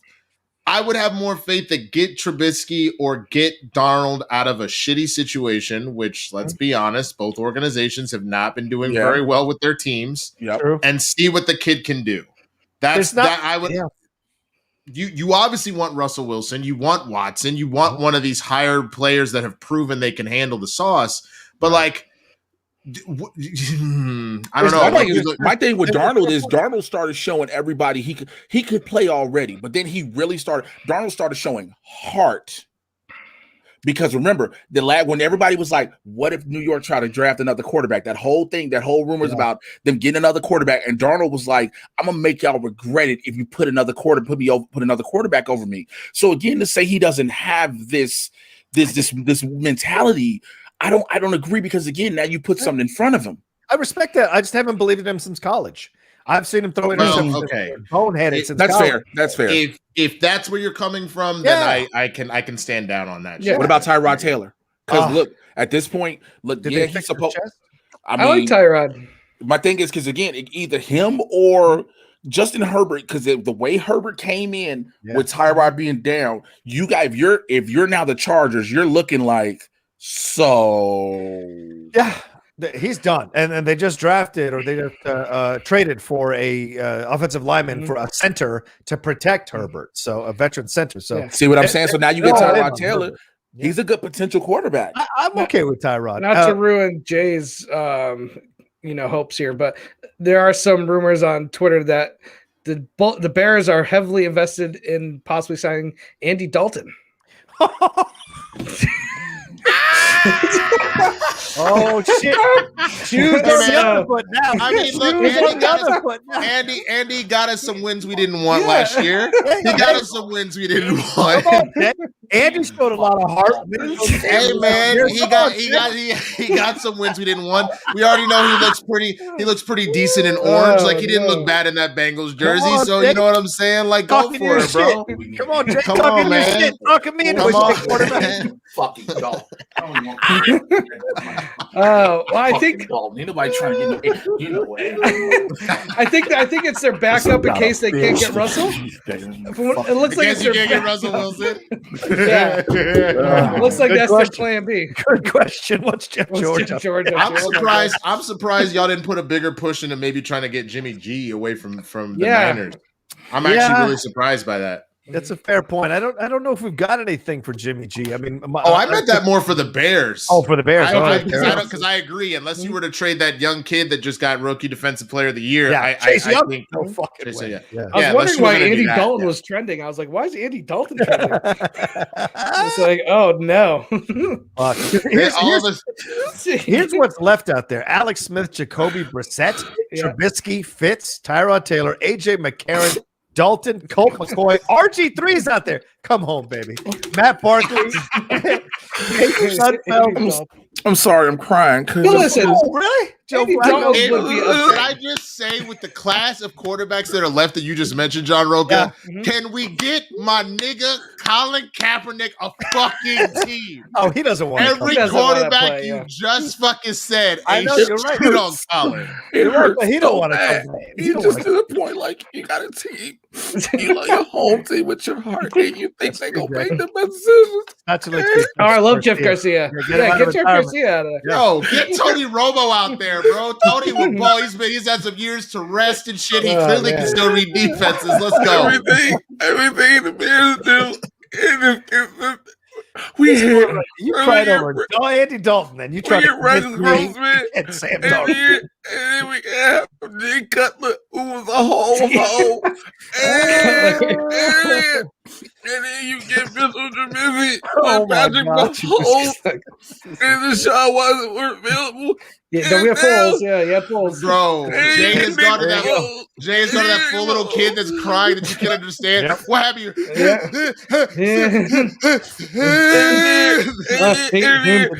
then you opportunity to get Russell Wilson. And you can give up some people. And you motherfuckers Andy Dalton. And look, he's doing this without one acting class. All right, let's move on to the next thing.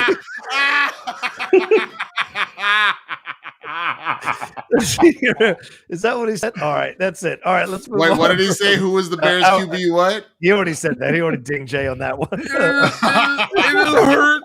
Of course it hurts. Yeah, don't worry, Jay. This is only if you don't get Russell Wilson. So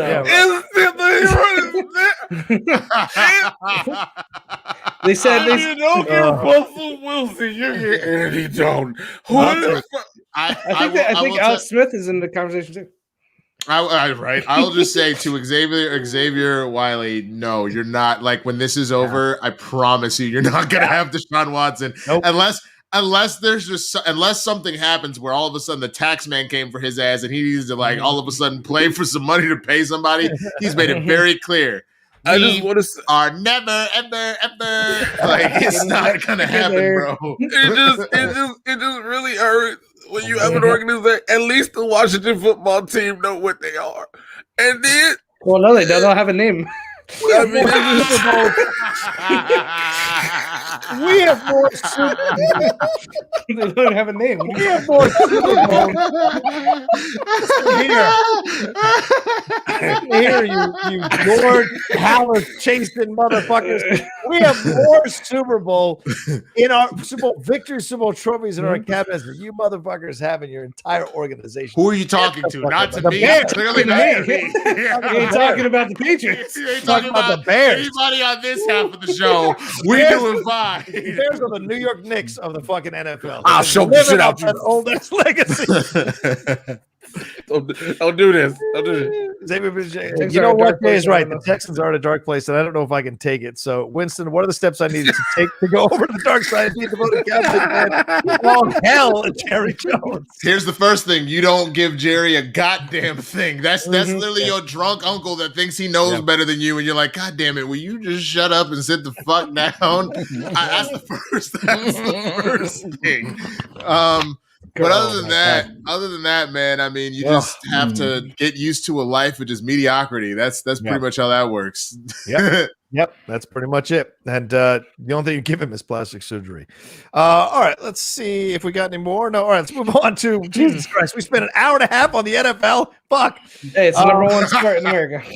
That's true. I mean, when you were in a time of year when all the moves are being made and everything. It's free agency day, man. Basically, today is like I'm checking my phone. There's something new every 5 minutes. It's insane. Well, it's crazy. The Green Bay Packers, they kept Aaron Jones. You guys surprised by this? 4 years, $48 million, JT. That's a lot. $13 million signing bonus. Once again, Drew Rosenhaus getting himself paid in this situation. And Aaron Jones didn't like the way his former agent was negotiating with the Packers. He fucking fired him, got Drew Rosenhaus, and got himself a great deal. Insane. Yeah, I think it's. I don't think it's like in a crazy large amount. I think for the production that he was giving, and I think part of this has to be let's make sure Aaron Rodgers is happy. If Aaron Rodgers said, I really like this guy and, don't make him go anywhere, they probably would have done whatever they would have had to do. It's just that running back has diminished so much. It's really comes if you have a good offensive line and a decent running back, you could get some good yards. There's only so many Camaras out there that are just deadly every time they touch the ball. Cook, like Zeke. How do you feel with Zeke? Like, because his production has been pretty down, and you guys gave him that huge contract. Yeah. That might have been the last huge running back contract for a while. Yeah, I obviously don't feel great about it because we're setting ourselves up for issues of not being able to sign other people, and he didn't put up when we needed him to. But I also think, to be honest with you, even without his really great production, like let's just be honest about what it was. That O-line was trash. I think Andy Dalton maybe could have done some more if he had someone to protect him for 2 seconds, because at least Dak was doing what he could with no O-line before he got hurt, but Dak has wheels. Dalton is never really been known for like being able to move. He's been okay, but not great. So if the line gets back to form, I think Zeke will get back to doing something, but I don't know, man. Yeah. It's just hard because it's not like the old days where you have your traditional running back who's there almost every down. A lot of teams have like this running back by committee. Oh, we need someone that could pass. We need someone that could run. Like James White is known more really for his play action and just like short routes than he is for his actual running back skills. Yeah, true. So for me, it's hard to pay that much for Zeke, who is really just a straightforward, north and south kind of running back. He has some moves, but he got his money. It looks like he was like, I'm good. I'll put in enough effort that I need, but not much more. Something just struck me, and I just saw because we talked about the Packers for like a half a second. What about Jordan Love? Like, if you're sitting, you drafted him. That was a quarterback that came in? That was the one they brought in. That was the one they drafted. Quarterback, yeah. No, but that's fine. I think. Well, if you want to go and make a play for him, I mean, maybe you couldn't try and do that. But I think my thing is this: like, if Green Bay is saying, "Yo, we're trying to keep him around more years," and you're just letting this kid sit by the wayside now. No, but I think you're doing two things. You're setting yourself up in case Aaron says, "Fuck y'all, I'm out." You're setting it up if Aaron decides I'm out of the NFL. You're setting up for all of that to just have that ready. Because remember, they did this with Aaron. Didn't just come in and sit 1 year and then played. Like he sat there for a couple years. I get that. But this is we're the as we talk about all the other leagues. This is a new league. Yeah, you don't have now a quarterback sit that long behind the greats in a sense and learn that long. You don't have that anymore, unfortunately. But I think that's the other thing I was going to get there is that if you don't keep using him as insurance, he becomes trade bait in a little bit. Yeah. He got to throw him out there. Like Garoppolo, he had a couple really good games, and that's how he was able to get that huge contract from San Francisco. You got to show us. You got to show some Jordan Love if you're going to get it. I think this is how you do it. One or two things: either the Packers or the Packers, and then you've already secured your playoff spot. It's the last 2 weeks. You let him go play garbage time games, or your team does so bad, you don't let Aaron get hurt. You put Jordan out there to show what he can do, and that you know what I'm saying. Like you'll get those opportunities unless he's like hurt. Yeah, that's very much like Brady. The only way Jimmy got playing time was because he was suspended for those first 4 games. Because even when they were up by huge leads, Brady did not want to come out of the game. Like he there's so many games where he just stayed in there. And I feel like Aaron's the same way. He's like, don't take me out unless I absolutely want you to take me out. And he really started. We all said this past season when they drafted Jordan Love, he played with a chip on his shoulder. Yeah, that's for sure. He played with a chip on his shoulder. But again, if you go to Zeke, because I was going to bring up to that, I think at some point the Cowboys are going to have to realize his ego was too big. Who? Because Ezekiel Elliott. Because here's why I say this. Your ego was you were the beast coming out of Ohio State. You earned this big ass contract. Now you keep forgetting you're not the number one guy. Yeah, I think he had the opportunity. He had that opportunity, squandered it. He literally last year was his chance to be like, I'm gonna show y'all why I got this money. I'm gonna carry the team. He literally could have carried the team, and he just didn't put up. So the thing is. Will Zeke still remain the top 5 quarterback running back this year? If you go look at the numbers, he's still made top 5 by the time it was all said and done. I don't think he'll ever necessarily have the rushing title again. I don't see that necessarily happening. I think it's going to be one of those things that he'll be an above average running back for us through the remainder of his career, but he's never going to be the person that we go, look at Saquon Barkley, like look at Alvin Kamara, like look at all these like he's done being that. But also, he had the rushing, he had the top rushing yards, but also you need him to get touchdowns. Yeah, not if he's rushing all over the field for you, and then Dak can like finish the job. I don't care about that. Okay, I just need him to actually do his fucking job. Okay, and run the fucking ball. That's fair. Well, just finished up this Aaron Jones part of it. He's one of only 2 players in the NFL history to post 3,000 plus yards rushing and 35 plus rushing touchdowns with an average of 5 plus yards per carry. The only in their first 4 seasons, the only other running back to ever do that in history of NFL, Jim Brown. That's fucking incredible. That's incredible. Aaron Jones or Zeke? Aaron Jones. Did he resign? Or I just said, that's what we were talking about. Okay, I'm sorry. My brain is here. No, I'm exhausted. I'm already drained, and my brain is going 9 different ways. I'm sorry. It's fair, man. I for half a second I went and looked at the comments and the people you went at that were trying to come for you for your Snyder Cut review, and I was like, "Oh, Jay must be tired. He been fighting internet motherfuckers all day." You could just ignore him, Jay. You could just ignore him for your own sanity. I could. But it's just that my thing is this. Real quick, you're mad because I don't agree with everybody else. Okay, that's it. Yeah, like you can't be mad. You're mad that they don't agree with you. No, I'm mad. No, I'm not mad. I'm just like, oh, you just decided to be in my comments, be upset. Okay. Right.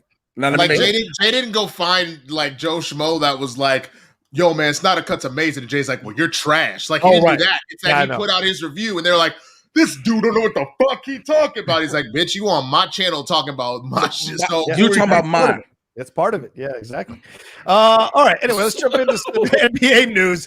JT, let's bring it back to you. Kawhi Leonard complaining about the Clippers, saying that their inconsistency is very concerning after a rout by the New Orleans Pelicans. The Clips never led, and they trailed by 33 points to the New Orleans Pelicans here. Leonard said it's very concerning. If you want to have a chance at anything, you got to be consistent. You know that's what the great teams do. They're consistent.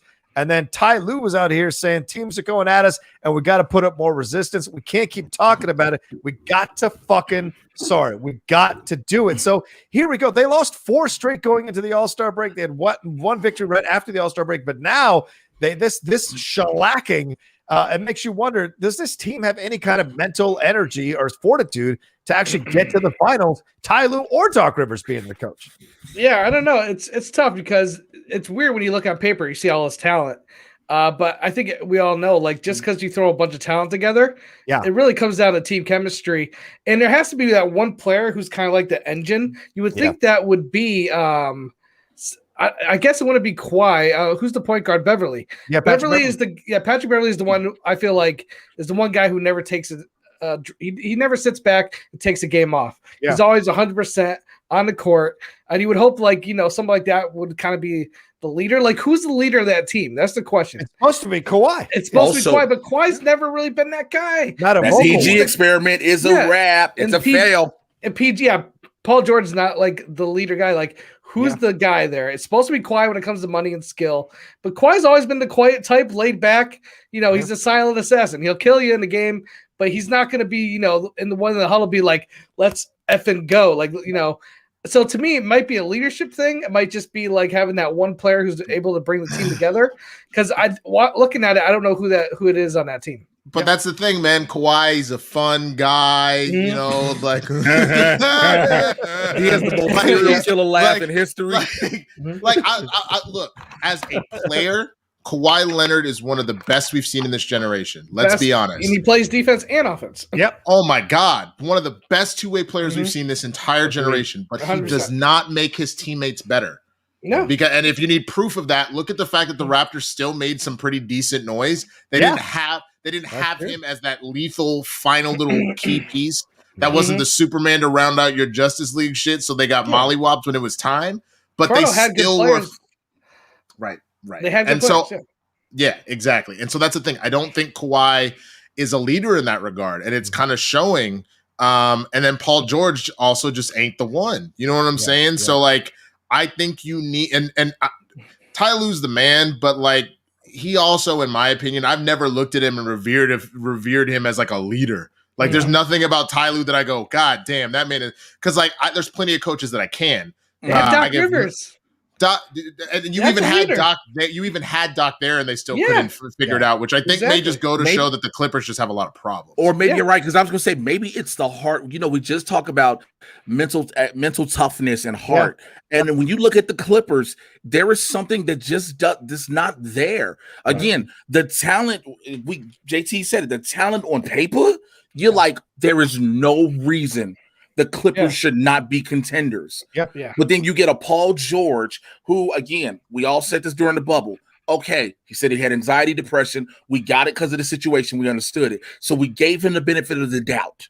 Right. But now I can't give you that with the bubble situation. Yeah. You were brought in to be this 1-2 punch with Kawhi. It's fucked up. We're not even putting Patrick Beverly to make it a trio, but we just calling it this 1-2 punch, and you aren't delivering. So now if you're Kawhi Leonard, you brought me over here to be able to come home in a sense to do this, and now we can't do it. I don't blame Kawhi. People are like, people will just say, Kawhi's complaining. He was able to say, well, his uncle was able to say he was upset in San Antonio. He was ready to go. And then what did he do? He went to Toronto, and guess what Toronto was like?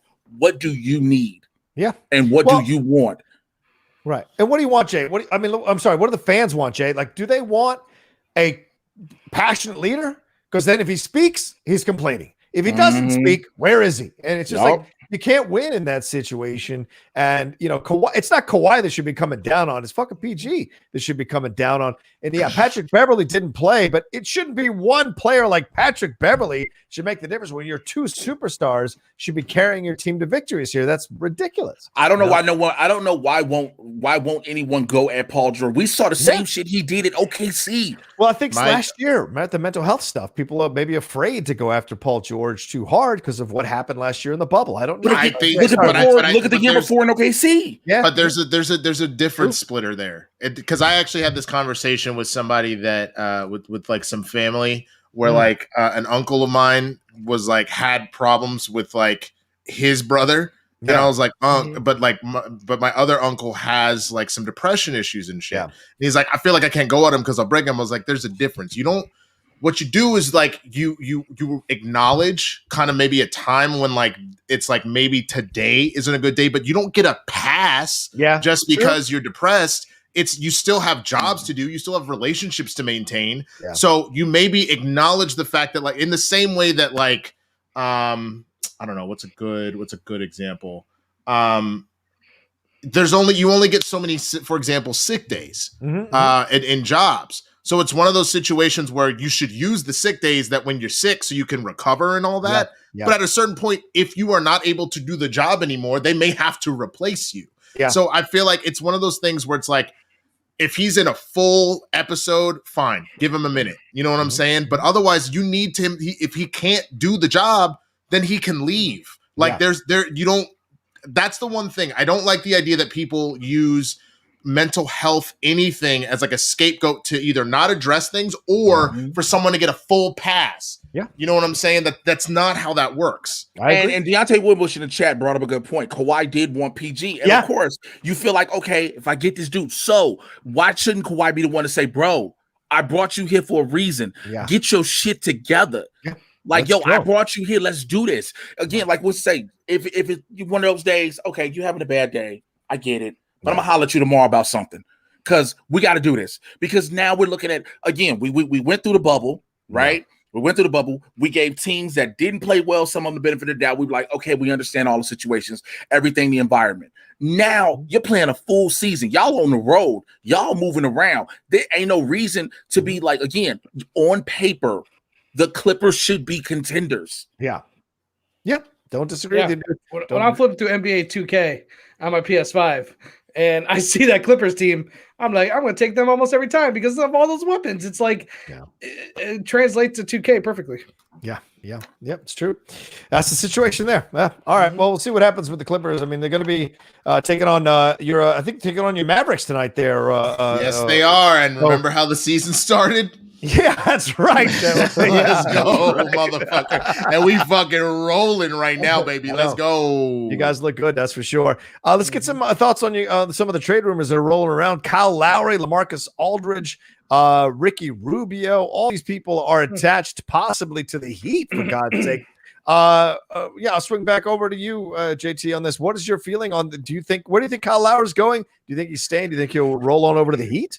I don't know. It's just so hard when you get a veteran player like that who's already won a championship. He's proven. And Laurie's great. I think he's a really great player. He's not obviously like, Kawhi level and all that, but he's a really strong player at his position.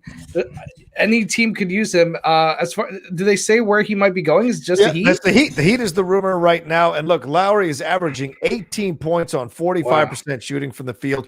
40% from downtown, 7.2 assists, 5.5 rebounds. And look, all of us were talking about how PG hasn't held up his side of the bargain. You could argue that Kyle Lowry did for Kawhi Leonard on the year they won. Which is crazy. All it took was them to get Kawhi and get rid of DeMar DeRozan because everybody for years was like, Kawhi and DeRozan should be able to do it. And everybody was like, okay, one of them is the problem. Yeah, because we didn't know which one it was at first. For a while, we were like, one of them is the problem. Which one is it?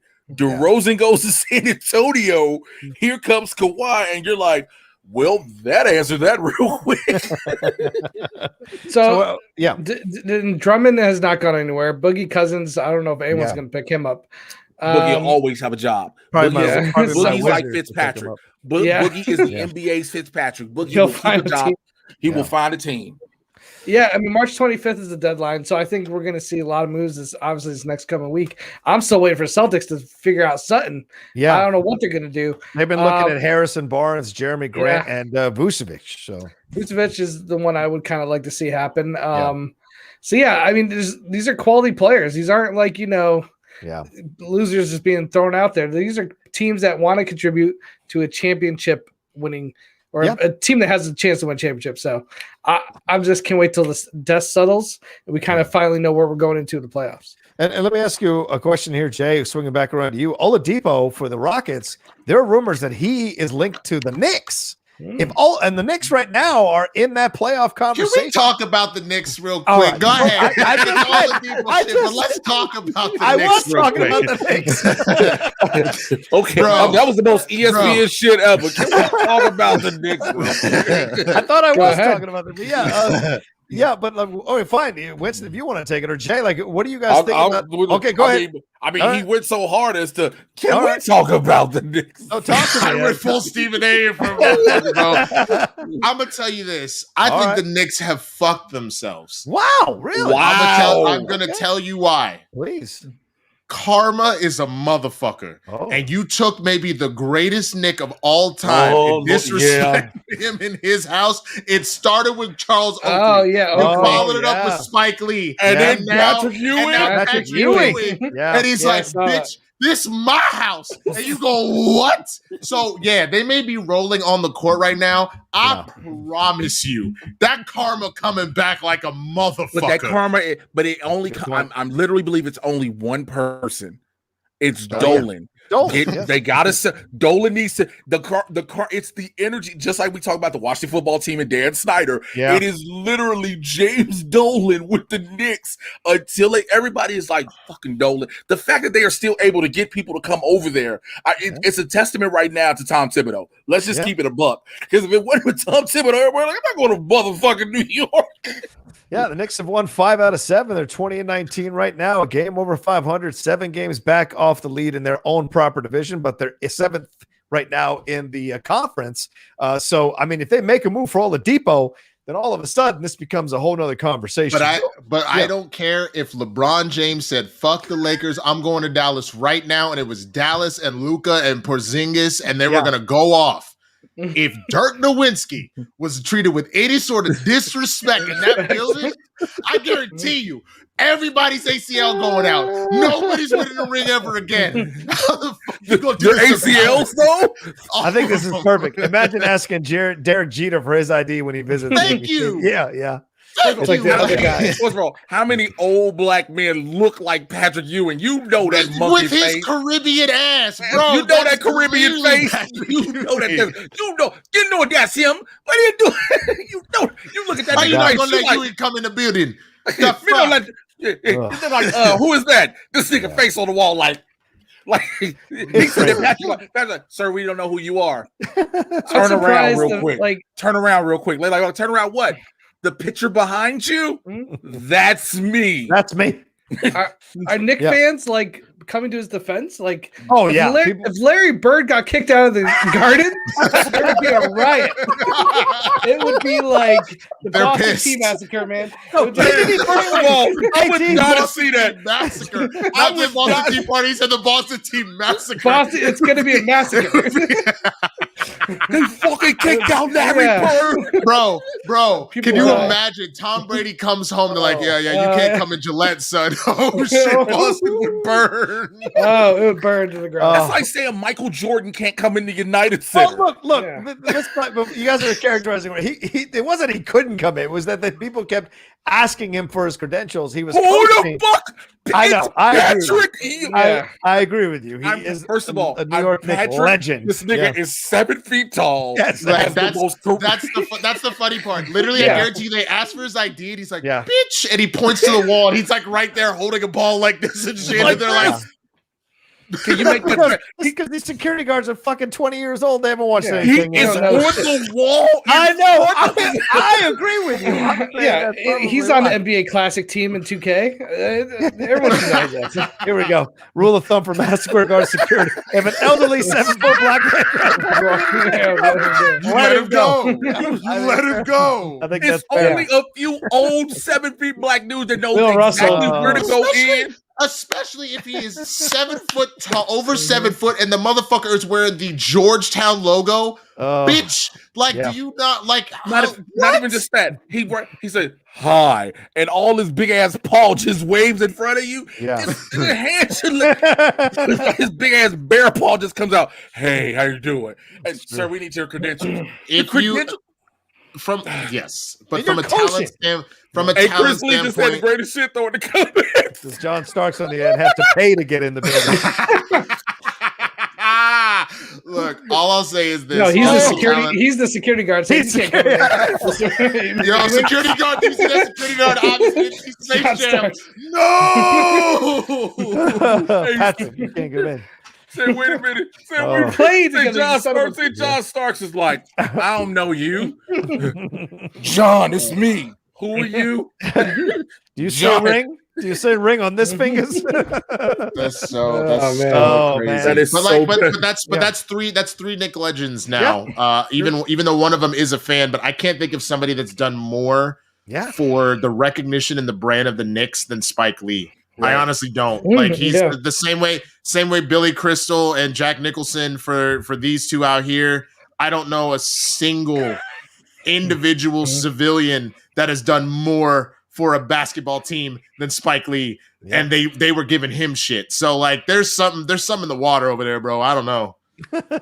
Spike, you can't come in this door. I'm Spike Lee. Like, Spike, you can't come in this door. Motherfucker, I just walked out the door. What are you Yeah, right. The door he's And then you get the auntie Spike. the auntie stand. Like I don't again, it's something about the Knicks. I agree with Winston. It's that karma. It's how do you we talk about legends, again. Yeah. I'm not associated with the game, but I know how when young players, talk about the relic that is the outlaw. And How dare you? How dare you? I mean, Motherfucker, you don't even play anymore. How are you talking? I saw your black exhibition match. How'd you do in that one? I lost because I didn't remember a movie because I was half a fucking sleep. Mm-hmm. That's your excuse all the time. I'm having wasn't fucking a sleep. Well, about That's time your to story hit the for your old life. dusty trail. Was it an excuse? Winston saw me have to drink coffee like Go ahead, Rocha. You can take us out for a second if you two want to talk. No. Why you Oh, leave? no, No. We said take us out. No. You two can have this. No, I don't know what he's doing. Like I said, Oh my God. Winston saw me drinking coffee and everything, trying to wake up to do this goddamn match. You again, I understand. Like that's if rookies come in and be like, "Who is John Rocha?" Oh, the old dude who can't let go. Like, right, I get it. If they come in and say that now, but that's No. Keep going, man. Keep going. Say all your shit. Get it all out. Get it all out. But it's just the fact May they that- sign Andy Dalton? Yeah, get it all out. Yeah, Curse you, Andy Dalton will be your quarterback. That's right. You know what? Can't even pick a different comic. You both got to pick the same one. Goddamn. Because we're on the same fucking account. They're all the black comics. That's right. Again, Black but again, on it's white just violence. It's true. It's very true. But it's just Oh, like it's how black do and you white, right? how do you disrespect that those people again with the Knicks? It's just again, and you can't, and you wonder why people the energy in the arena, because again, every home team feeds out their home crowd that energy. Now the energy in MSG is not what it should be for the Knicks on the court because everybody like, yay, but What? Patrick. Why did they trade Porzingis? I was because they were scared of his knees.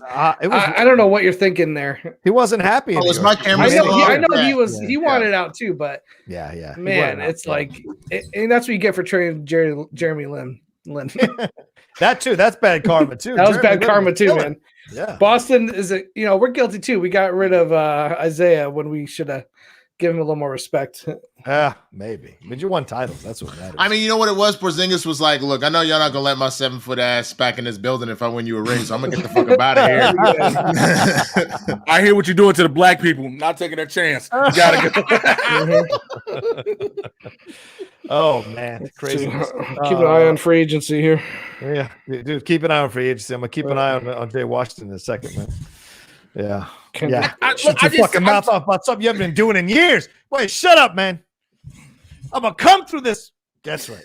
Put your hands up. Put your hands up. That's right. I'm sorry. I forget how, how you just tell a black man to put his hands up. I'm not white. I can say what I like. What damn? Oh, you don't make. We seen Latin cops shooting niggas, but the fact that we have. I just saw black man again. You're Latino on this show. Go ahead. Yeah, you're mad at me because I talked about the fact that you keep losing. Like I don't. Well, you didn't talk about the fact that you keep losing. You don't even watch the matches. What are you talking about? I just assumed the way people. You just assume what? Oh shit! Assume what? Nothing. So are we gonna talk about the racists in Oklahoma? Yeah, I was trying to get I was trying to get minutes. We're just gonna do this for 5 more minutes. That's fine. This little bitch mad because he never won a title. I won 4 of them. See, I'm good at what I do when I set out to do it. I don't cry about being tired or too weak to do it. Is this the high school game? Is this the high school game? Let's move on. Yes, it is. My favorite part about this is that the girls then went and won the state title. Yeah, they won the state title. After let's get into it. Let's do the Meyers Leonard situation. Terrible. What he said, and I don't buy for a second that he didn't know what the fuck he was saying. Diabetes. Yeah, he's trying to blame it on diabetes. No, that's 2 different ones. These are 2 different races. Oh, is it a different one? Yeah. Damn. Myers Leonard is from the freaking Heat.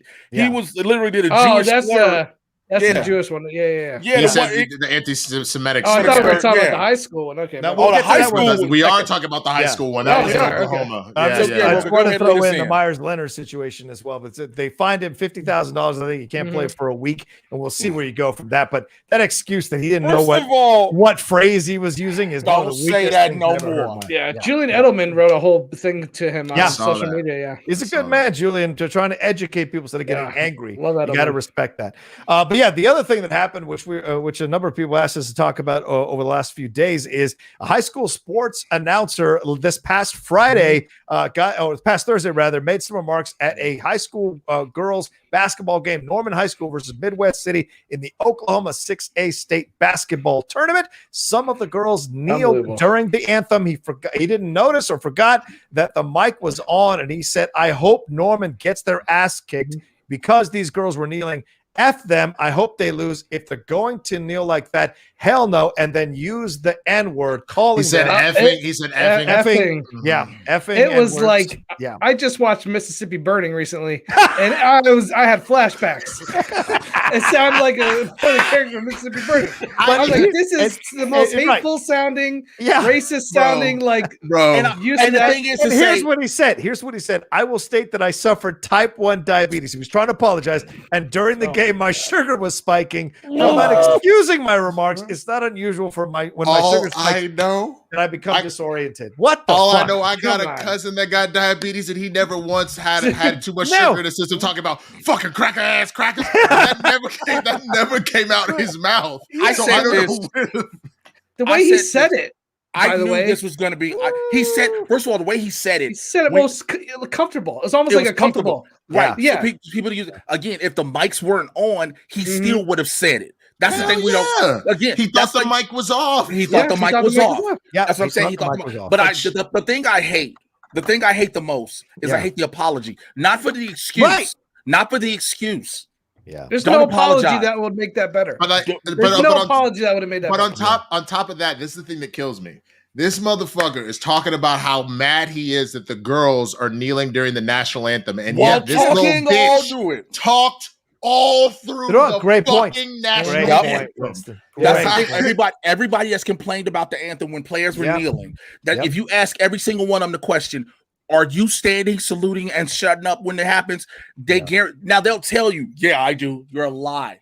You're a lie. Because I remember somebody, I forgot what video it was. It was like a TikTok or Instagram video. They pointed out, they were like, it was like my uncle or whoever it was always complains about the anthem, but it showed him sitting down. while the anthem was playing. Yep. And so it goes to show, like, why you complaining about bullshit because you basically want those N-words to learn their place. Yep. But I got the solution though. Since homie said that it was diabetes that made him just drop the N-word, I think I have a solution. Okay. If we genuinely drop the price of insulin real quick, we can truly solve racism. Yeah. That No, could we be can't. it, bro. No, we can't. No, we can't. could solve it. If No, we everybody can't. gets their Because insulin. Ambien is still out here. Remember, Oh, Roseanne, so- Ambien is still out there. Shit. All right, never mind. I'm You get what sorry, y'all. Ambien is still out there. Idea. I But apologize. my thing is, yeah. it's just it really is frustrating. It's Of course. Stop again, Meyers Leonard, dude. Stop apologizing. Yeah. Just Because say I know you know what you said. Go to the school, get your fucking education about how to talk about this kind of spend stuff. 20 months to get the N-word out your vocabulary, like Papa John. Like Papa John's, which is one of the dumbest things ever. Why are you saying this word in any way, shape, or form? Like, that's insane to me. It's because he's racist. Yeah, that's the thing. It's not like he said it by accident. JT, he is diabetic. He's diabetic. It's twisted, sir. 20 months. Yeah. The way he used it, that's just a straight up racist. It's not You're even 59 like years old and said, I took 20 months to get this out of my vocabulary. No, you got a bigger nigga problem then. Yeah. But also Jay and Winston and JT, these are girls. Like, these are young women, high school women who are playing. If nothing else, as an older man who is getting the privilege to call a game and get paid to call a game, have some understanding and respect for these young ladies and to speak about them so condescendingly, so derisively. This should follow him for the rest of his fucking life because why they kneel. It ain't the first time he kneel. said it. Yeah, exactly. He proved the point of why they kneel by acting the way exactly. He proved the point. This is why we kneel. Again, every time people keep doing this shit, people like, why are they kneeling? If anyone ever needed the perfect reasoning to say why were black people kneeling and still are kneeling, at that moment, there needs to be we talk police brutality, we know all of these different things, but that moment in itself where the national anthem is playing and an announcer who is like, why aren't they standing while talking through the anthem and then being racist is all you need to, it encompasses everything. Yeah, I agree. Scott Welsh says, "Oh shit, Wilford Brimley must have been a crazy." Diabetes. Yo, that might be the quote of the fucking show right there. Holy shit. Diabetes. Yo, I watched a 7-minute, it's a 7-minute video of him saying diabetes on YouTube, and I don't know why I watched it, but I could not stop crying laughing because it's every time he goes, diabetes. Holy shit. Is that supposed to be the making fun of the Amadeus? Diabetes. And that was the one. And they did it to the beat. They did to the beat. Diabetes. NFL bombshell just dropped. Dallas Cowboys trading Dak Prescott for Johnny Manziel. No, shut your dumb ass up. I ain't even follow you. At least do better, bro. I know. At least be like, come on, God man, is my witness. If I was there was only one reason I was praying it was real because I just wanted to watch somebody. I wanted to watch somebody who I consider. You could have done so many things. You could have been I'm not an actor, man. No, I know, but what I'm saying, bro, is like Johnny isn't even on a team. Who they trading him to? Yeah. Like if you would hit me with like, because he's in Canada. If you'd have said, been like he traded him for Mitchell Trubisky and then like a couple first rounds. I didn't want to hurt you for that long. I appreciate that. I was going to say he blew up both ACLs, but that would have been worse. I wanted to say, no, Josh, I wanted this to be true only so I could, John, I'm going to say this. Yeah. I wanted to see a person who I consider my best friend and my brother. Wow. I wanted to watch him spontaneously combust. He would sit there and his face would be just like that. And all of a sudden, he just explode. Auditioning for Johnny Storm right on the spot. Anyway, you got a good quarterback for 4 years. No worries. All of a sudden, my quirk activates, huh? That's what happens. So I'm fucking pissed. This is bullshit. Insane. So a lot of look things outside happen. like, yo, there's pieces of Winston flying by. What you mean? What's Jay gonna be like if you guys Chicago actually lands Russell Wilson? Like, are we gonna have a party? It'll be I'm telling you, if It'll Chicago lands never Russell end. Wilson, It'll never end. I'm telling you, I'm letting y'all know right now. Yeah. If Chicago lands Russell Wilson, the moment they make the announcement, I am on NFLshop.com buying Everything. Oh, wow. Yeah. I am buying a Russell Wilson jersey. I'm not gonna lie to you. I'm buying a number 3 like I'm Chance the fucking Rapper. Like, all right. Well, let's wrap it up there. We didn't get to the March Madness stuff. Just know Gonzaga's going to win the whole thing. So put Illinois.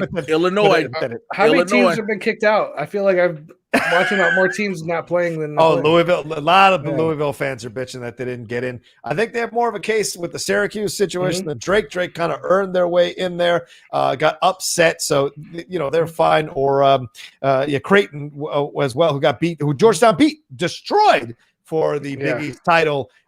They legitimately deserve to be in the tournament, but Louisville had some suspect victories. Not a strong situation. What is it? Duke is out. Who else Duke's out. And shit, I forget the other teams. I think and they're out because of COVID though. But the crazy part is like teams also a shitty season too. Yeah, shitty seasons, but COVID. But the fact that COVID, and I think that's the biggest part because we were all talking because again the teams are coming from. They were doing. Remember, they said they were going to do the regular NCAA tournament. Yep. They weren't going to possibly do a bubble until what was it, like 16 or something like that. Yeah. Or if they were going to do a bubble, but all these teams coming from all over, and then all of a sudden everybody was like, "Yo, there's still a pandemic," and then you start having teams have this, and then because there was one team, I can't remember. I wish I'd have bookmarked the article where it was one team that caught COVID, and they were like, "Yo, the team they just played," because they found out the diagnosis after. Yep. They found out they were all COVID after the game. Right. So, like, it affects several teams. So, like, that's why a lot of people were like, it's not the tournament this year may not be the best team. It's going to be the team who don't catch COVID. Yeah. Yeah. We'll see what happens. I mean, this is going to be interesting too, because you've got Michigan, you've got a number of teams here in the top 4 seeds. You meant the Fighting Illini, Baylor Bears are in there as well. So those are the top 4 seeds. But then you've got Crimson Tide. They won their conference. Houston Cougars up in there, Iowa Hawkeyes, and Ohio State Buckeyes who beat Michigan in the tournament. So there's a lot of great teams who are rolling here at the top. Yeah, but these mid-major teams, once again, are back in the conversation, are back there doing their thing. Oklahoma State as well as a shock. My Florida State Seminoles should have won. Georgia Tech beat us in the ACC title game, but still, the Seminoles, they might do some damage as well. What are UConn Huskies? How are they looking?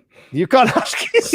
It's my team, man. I know. I hate to break it to you, Pally. Yeah, I don't think good, huh? No. Oh, how the mighty have fallen. Yeah. UConn would be that team where they have the men. UConn be having the men's and women's running side by side. I remember we had that where we won the men's and women's both won championship in the same. That's what I'm saying. Yeah, they won side by side. Good old days, man. Good old days. Shout out to Jay Washington's Loyola Chicago Ramblers. Loyola Chicago Ramblers have made let me tell you something. But you know what? But look. They did it, what was it, 2 years ago? Yeah. When everybody was like, yo, Loyola Chicago finna run the motherfucking thing. Yeah, it's true. It's true. We shall see. And the fighting, like I said, Loyola Chicago and the Fighting Illini. We got 2 teams in there. Yeah. I'm only 90 minutes away from Chicago. Like, so if Russell Wilson does get signed, I think I'm going down there for the weekend to see who's wiling out. And we'll see what happens to Georgetown. Listen, Georgetown, after the COVID break, they've gone 9-4. So, I mean, really? their overall record isn't that great, but they're on a run. You never know. They may be on a run at the right time. Might surprise some people. We shall see. It's just nice to have March Madness back. We didn't get it last year, man. I agree. Hey, Winston, do you feel we've earned sports by now?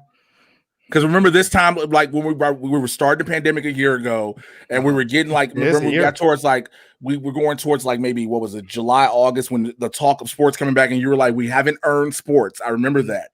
Right. Do you feel we've earned them at this point?